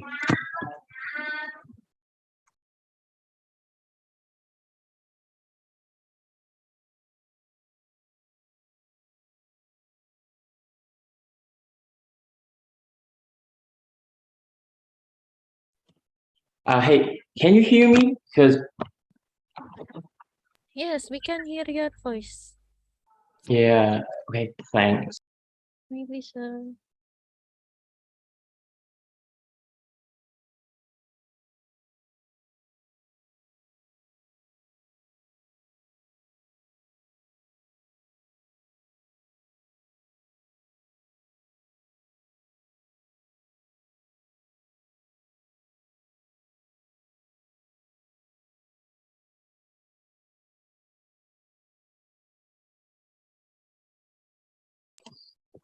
Okay, do you guys see my slides? Yes, we can see. That's great. Okay, now I'm gonna start. Vietnam is located in the Southeast Asia and is a small and beautiful country with victorious history, profound patriotism, and wonderful landscapes. Exploring the beauty of the country, where its people and culture should be done once in one's lifetime. Okay, now about its location. It is in the Southeast Asia. About its population, it is about 90 million people, and our official language is Vietnamese, of course.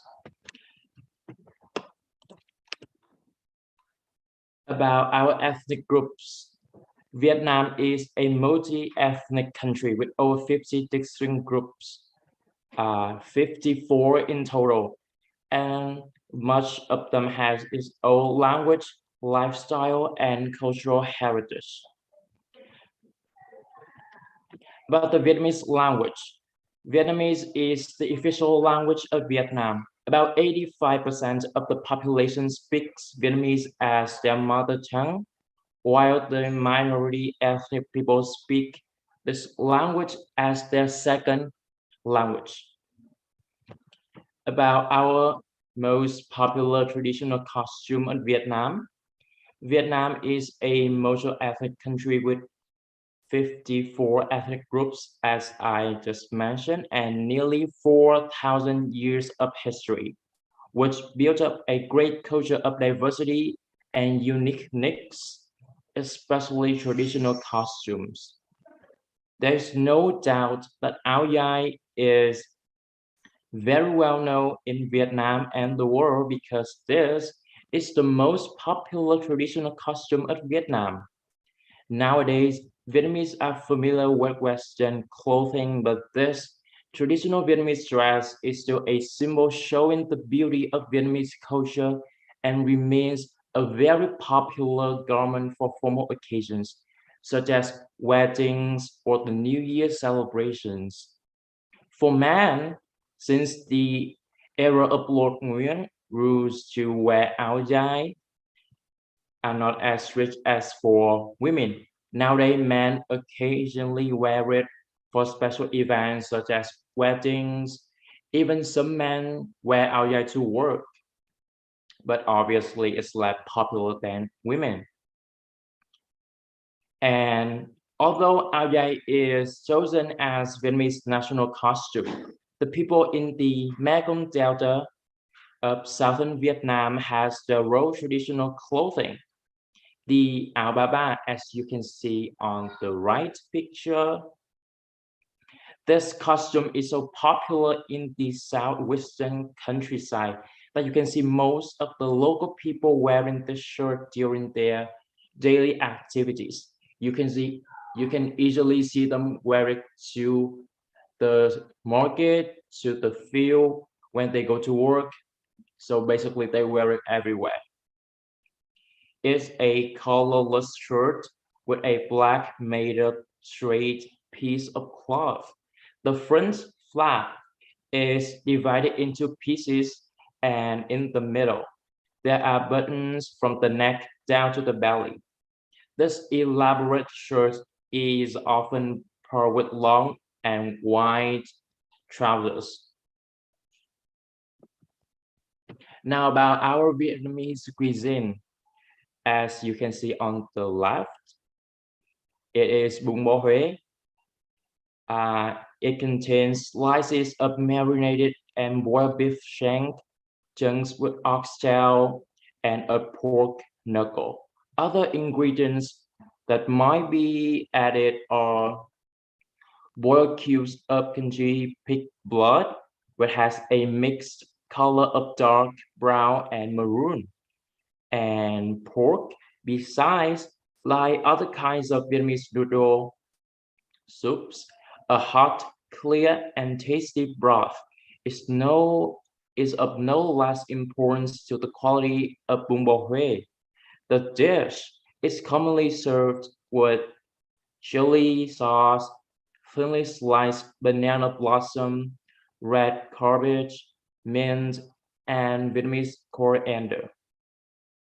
Now on the right, you can see bún đậu mắm tôm, and only in Vietnam you can enjoy this dark shrimp sauce. This shrimp paste is our specialty of Vietnam, and for foreign tourists, the first time to enjoy shrimp sauce will feel uncomfortable, but eventually they will enjoy it anyway. And some foreigner may, throw up by the smell of it. And it is often sold on the streets, a plastic chair for guests to sit, a plastic tray for noodles, beans, shrimp sauce, vegetables, and you can eat it with absolutely anything. And this is just not about the food. People usually have it and they just tell stories, they share their life, yeah, stuff like that. Next one is my favorite, bánh lau, bánh nậm, and bánh bèo.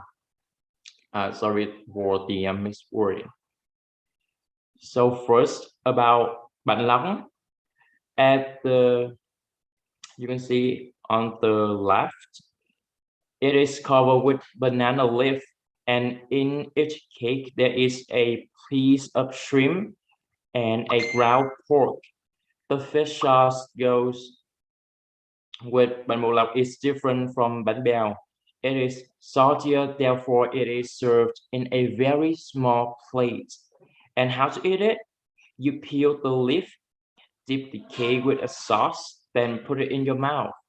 Yummy. The picture in the middle is bánh nậm. And from what you expect it is the rice flour with a bit of shrimp and pork being smashed so you can see the meat very clearly. And you can only feel it when you have it. The fish sauce to go with bánh nậm really depends on your flavor preferences. whether you want it to be salty or sweet. Therefore, you can either eat ban nam with the fish sauce that is made for ban lọc or ban bèo. That's completely up to you. And the final picture on the right, it is actually ban bèo, but I misworded, but so sorry for that. So ban bèo usually serves in small bowls with the rice, flour, shrimp paste, fried onion, and fish sauce, of course. You may find other places serve the dry shrimp paste, unlike the one in the picture. It depends on what style you want. The fish sauce for ban bèo is quite sweet and not very salty.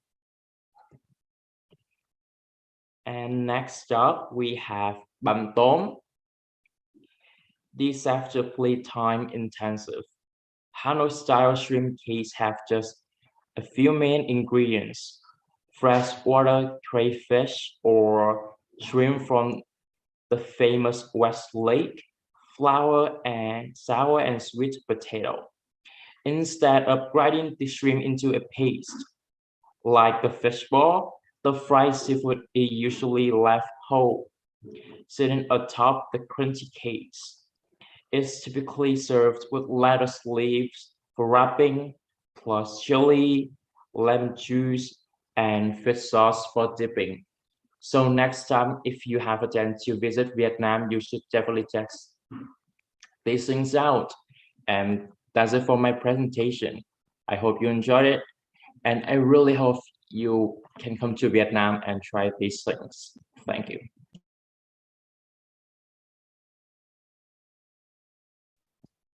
Thank you so much for your presentation. I think its bentong is look delicious, and I wish I can go to Vietnam and try it. Okay, thank you so much for your explanation. Yeah, and I'm sorry I had to turn off my camera because if I left it on, the presentation would have gone so smoothly. So sorry. It's okay. It's okay. Thank you so much for explanation about Vietnam, and we will go to next session. Yeah, thank you.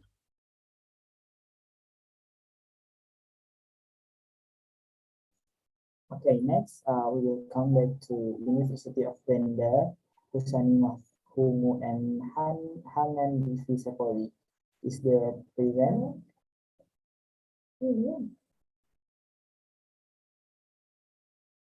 I repeat, we have University of Bender, Husanimah Humu, and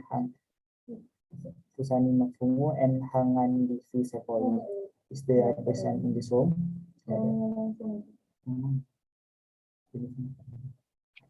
Thank you for our participant for stay in here until last session. And now we will still have a last participant from Oromia State University in Ethiopia with Endel Tolabonso. Yeah, from Oromia State University. The time is yours. Thank you.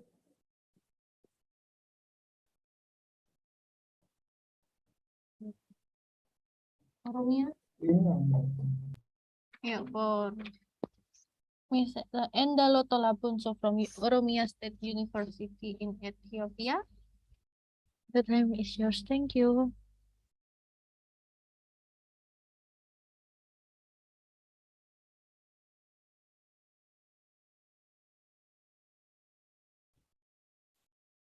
Nama di Zoom-nya apa, Mbak? Udah jadi co-host Oromia State. Ya, South Afrikanya enggak.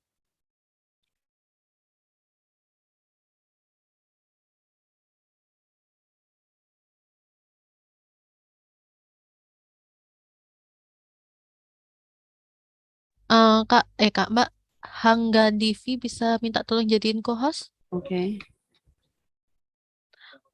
For Mr. Hangga Divi, are you ready for presentation? Okay. This is last speaker for today. Thank you so much. Hello. Hello. Hello.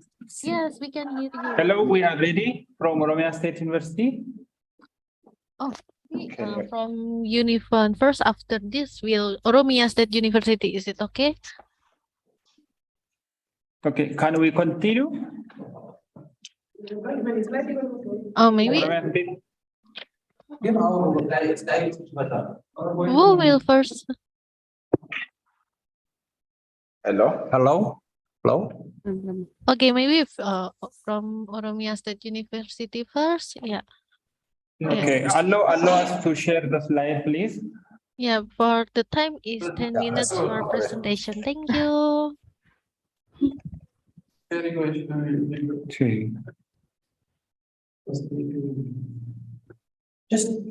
Hello, please. Yeah, how may I assist you? Our slide is not shared, so please allow us to share it. Dicoba dulu, Mbak. Sudah di-host. What's your account? Okay. Just Oromia State only or anything else? Now. Okay.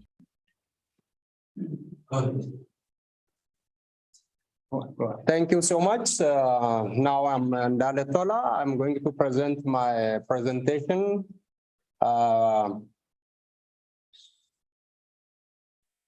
Sorry once more for interruption. I think it is audible. Hello, beloved brothers and sisters. Welcome to the Cultural Exchange of Presentation Program arranged by STEKOM University, Indonesia.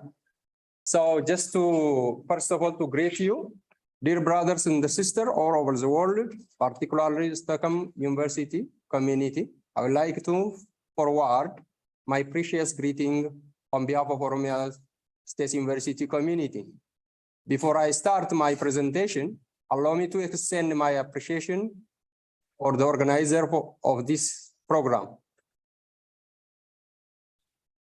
And simply, I wanted to say that thank you so much by organizing such wonderful or colorful occasion among the STEKOM University, which helps or enhance friendship, collaboration, harmony, and so on, especially concerning the cultures.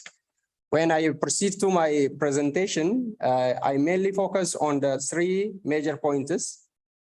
The first one is a short brief about our country, that is Ethiopia, and Oromia cultural heritage, and the Oromia tourist attraction. Just to say something about Ethiopia, as you know that Ethiopia is the ancient country from the African continent, which is particularly found in East Africa. And we have around 81 nationalities in our country, which is diversities in cultures, language, norms, and clothing, as well as rituals or ceremonies. And Ethiopia has 11 regional states and 2 city administrations. That is the capital city and the Teredoa city administration. From 11 regional states, our region, which is Oromia, is the largest and the most populated one, and which is very nearest to the Addis Ababa, the capital city of Ethiopia, and it is also the capital city of the Oromia regional states. Oromia State University is it is the only state university in the country, as well as even in the East Africa, which is located around 160 kilometers far from the capital city, that is Addis Ababa.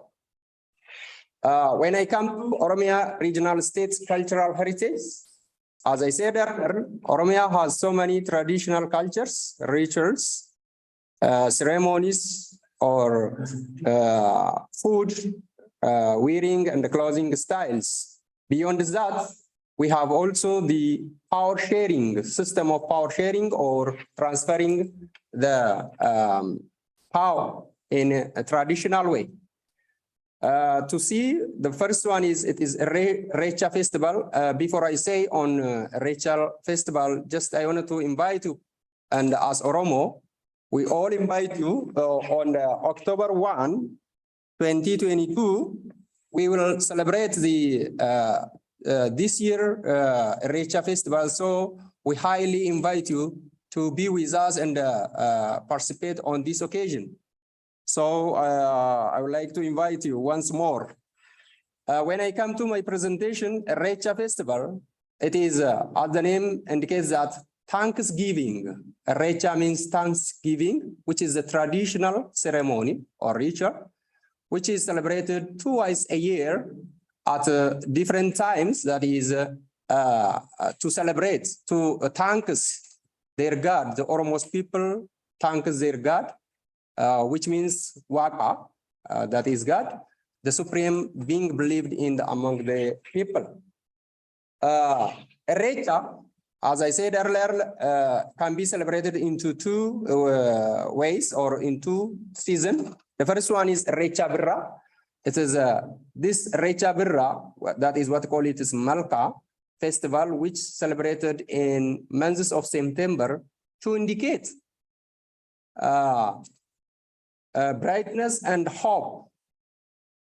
And in case of Recha Avrasa, that is the period or the season of the springtime, is usually celebrated in the months of April to thank God for their passing from dry season, you know. And in addition to this, the celebration, Recha also is used as the tourist attraction, even this in the Oromia, even also in the country. Now, let me show you some pictures that are now concerned with the Recha. As you can see, there are abagadas. Abagadas means these elders, the powerful elders that lead, you know, the Recha's festival during that day. And the Harasinkas are there. They carry the wood. That's a stick wood. Show us, you know, as to keep their, you know, right. Yeah, when they have got some, you know, problem, by collecting these sticks, and they go out in the mass and they show their power, and they have to keep their, you know, rights. That is similarly, that is how the festivals, you know, takes place. These are some of the pictures. That's around the lake. Actually, the Recha is celebrated around the water and green area places. So as you can see from the picture, when I come to Gada power or transferring, this is actually, it is concerned with the, you know, the political issue. The Oromo people have their own philosophy concerning the political. That is Gada, what call it. Gada is a traditional system of governance in which the core cultural aspects of Oromo people and the indigenous knowledge as well as wisdom are reflected. It is the most democratic, you know, power transferring or sharing. It is an inborn system of governance that Oromo have developed, you know, and used for many centuries. I'm apologize before. Yeah, for the time presentation, still have 3 minutes again. Yeah. Thank you just for remembering. Thank you so much for your keen cooperation. Yeah, please go ahead. Thank you. Thank you. So let me continue. Gada Yeah. is an yes. 3 minutes again for the time. Thank you. Yeah. Just a little bit. I wanted to make fast. Gada power sharing, as you can see from the picture. The other one is fooding, traditional fooding. And you can see bunakala. It is how it is made up from. You can see coffee beans and distilled butter there and with different equipments. And this one is chumbo. That is, it is again, it is a cultural food of Oromia. As you can see, their different ingredients are there. And anchote is another cultural food, which is full of made up from the different vegetables, root vegetables, I mean that. The other one is chapsa. It is a delicious food. And occasionally we prepare this one by our women. And the other one is truco, which is made up from distilled butter and different ingredients, and as well as the barley powder, and sometimes again wheat. The Oromo traditional clothing, as you can see there from the picture, it is very colorful and very attractive. And our women with their wearing style, and this different Oromo cultural wearing style are there. And these are some of them, especially the last one is how we can celebrate our dancing, and different clothing styles are there. This one is the most well-known forests that we have in our country, especially in our region, as you can see. This is the coffee beans. And now we are, I think we are the first from the African continent and third from the world by exporting and harvesting the coffee. As you can see, our continent map is there. We are the heart of the coffee by producing coffee. And how we can celebrate, look, the coffee ceremonies in Ethiopia or in Oromia region, you can see different cups, how so many cups are there. And people are gathered or collected there to celebrate and share the cup of coffee to enjoy each other. The other one is rivers that we have. These are some of the Rift Valley rivers and others waterfall that we have. And lakes are there, especially our university is very near to the dam that is Zuai Lake sometimes, and the Rift Valley lakes. We have so many tourist attraction areas. Hello, so sir. if you come to here, please you can entertain with us. Sorry, we sir. highly invite you. We have Sorry different for caves. sir. Yeah, Sorry. the time is, yeah. We have animals and others. So thank you so much. Horabula. Galatoma. This is Afano in Afano Oromo. Okay. Galatoma, sir. Thank you so much, sir. Thank you so much for sharing about your country, sir. Yeah, we move to the next participant. The next participant is from Oromia. Yeah. Next, we will continue to University of Venda with Hangan Disepoli.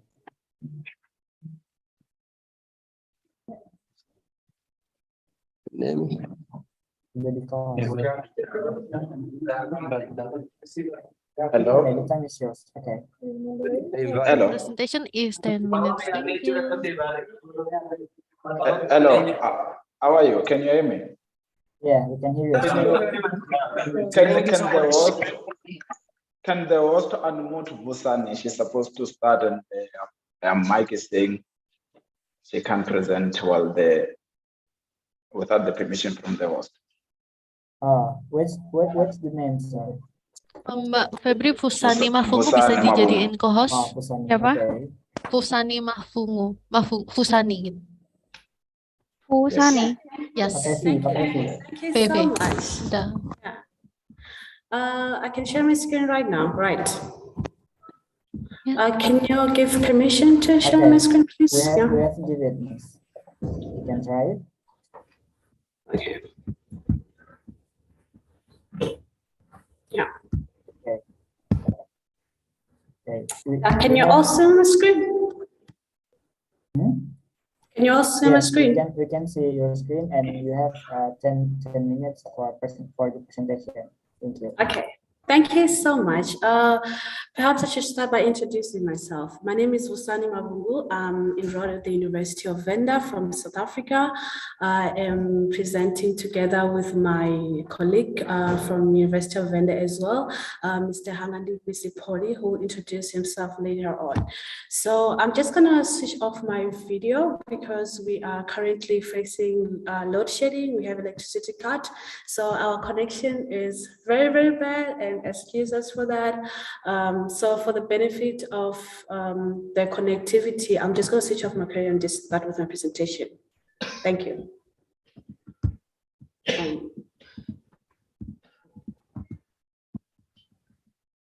Yeah. Okay. Well, so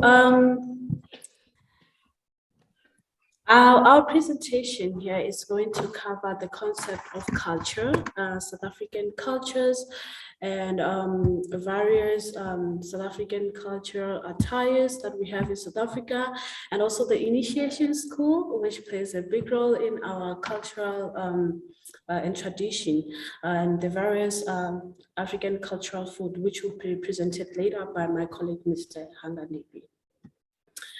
So our culture, it has to do in South Africa, it has to do with the way we live, our background, our evidence, our behavior, and our ideologies are influenced by our cultures. Although traditionally, back in the days, before colonialism came into South Africa, our culture and our tradition, it used to play a big role in our norms and values of society. But through globalization, our fashion and things like feminism and patriarchy has also, contributed in our culture to be contemporarily changing compared to what it was traditionally.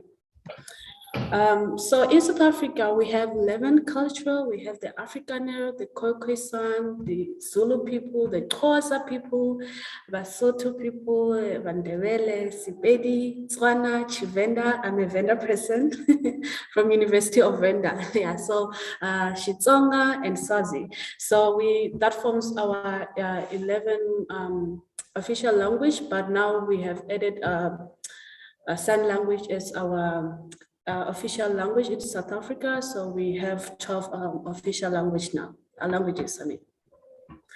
So the African culture, they came into South Africa in the early 1952, and their first encounter was the Khoisan people, which are the native people from South Africa.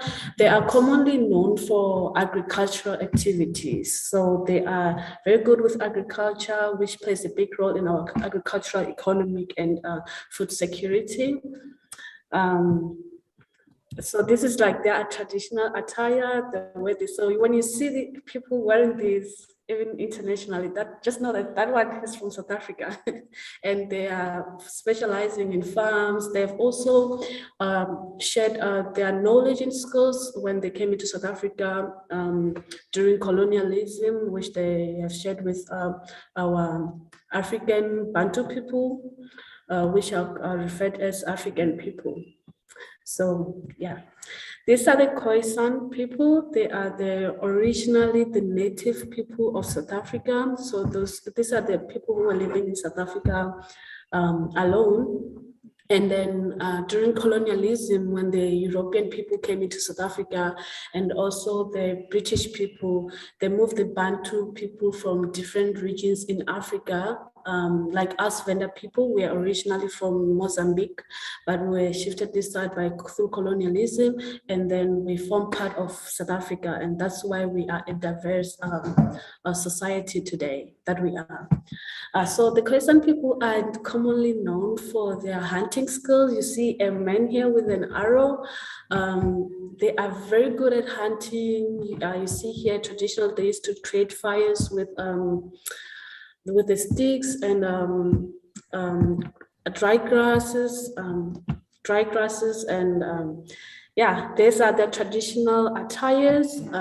You see women here wearing this African traditional attire, which is the Khoisan African traditional attire. So what they do is that the male, they go hunting, and then the female, they take the animal skin, which plays a very important role in our African traditional attire.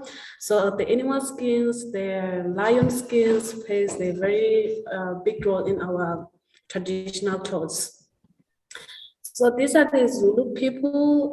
It's called isiZulu cultural attire. Where the males up there, they wear these animal skins with these furs from the sheep. They are commonly known for their dances, which will be shared by my colleagues on day 2 for this presentation.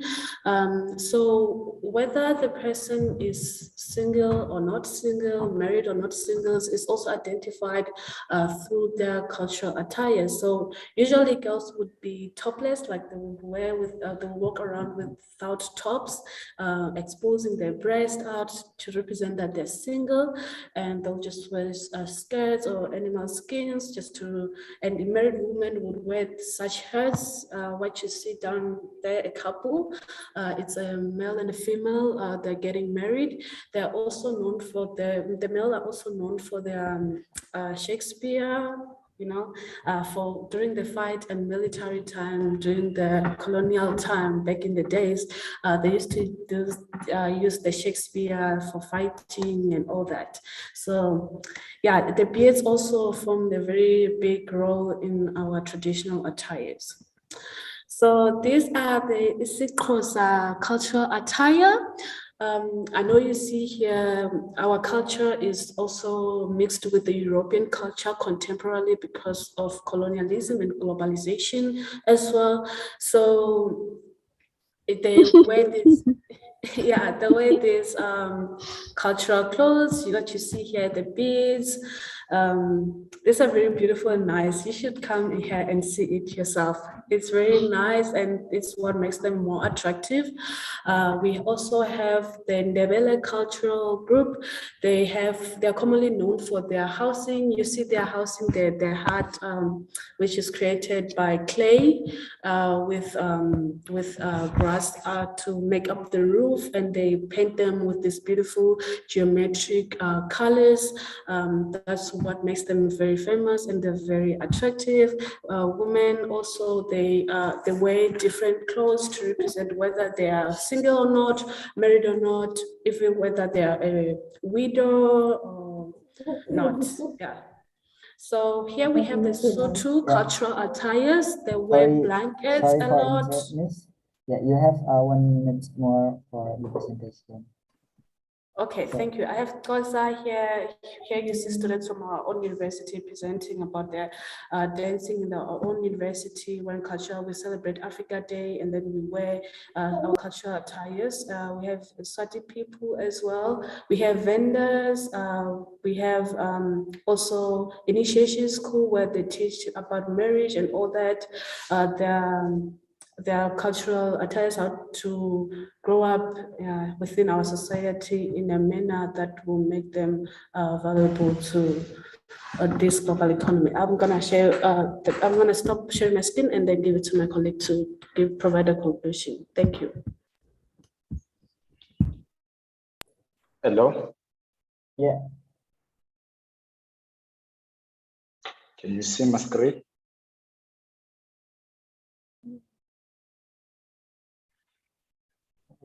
Okay, I'm Sipodi Angan.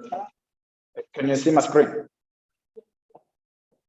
Yeah, but the time is over, sir. Sorry.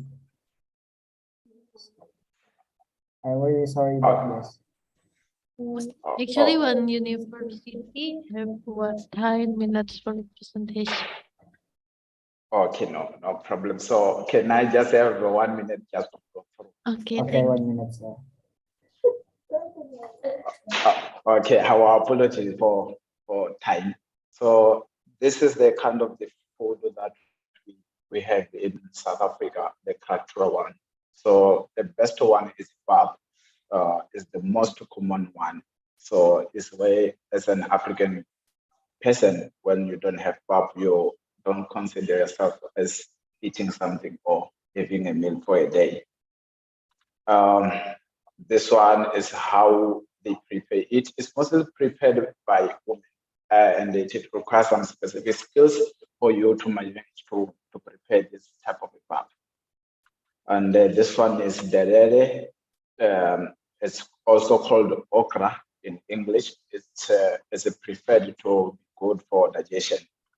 And here we have a puri is prepared with a combination of peanuts, and it's rich in vitamin C. Here we have the picture to show mapuri. And here we have the termites, which we call majuru, and mashonja, which is rich in protein. Here is the termites tunnels where we get those termites. Here we have blackjack mushiji. It's a vegetable which is also used as a herb, as well as muhe. Here we have the cultural fruits. We have bob, mavubo, and mazilu. And this is the benefits that you can get from the bob fruits. And another thing here is the big tree is the most recognized tree in Limpopo. So this is where we get those wabo trees, wabo fruits. I mean. And here is our best markets where you get the fresh fruits. They didn't buy them, but they reap them from their own small gardens and come and sell. Here we have the beef tribes, Manguru.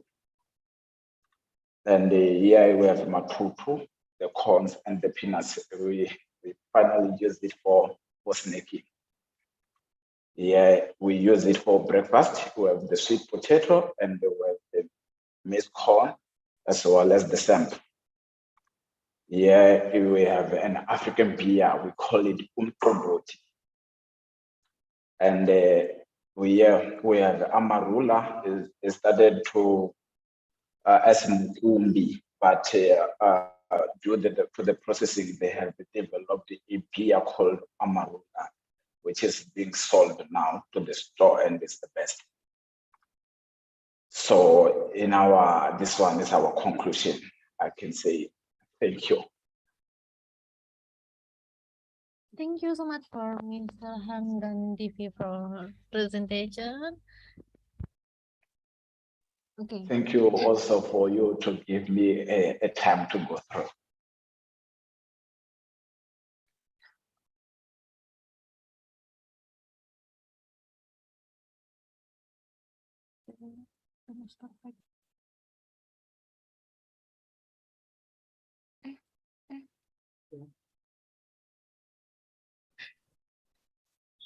Thank you.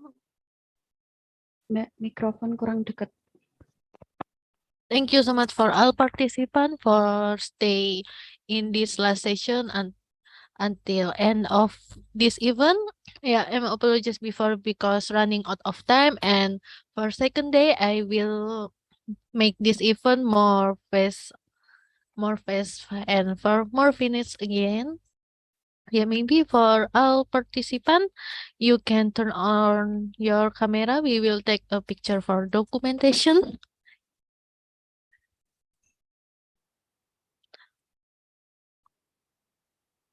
Okay, I will say 1, 2, yeah.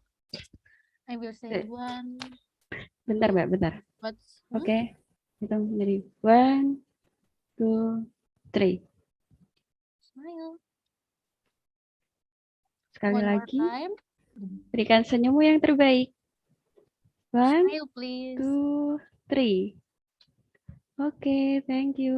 Thank you so much for our participant. I hope we can meet again in the second day with more fest. Yeah.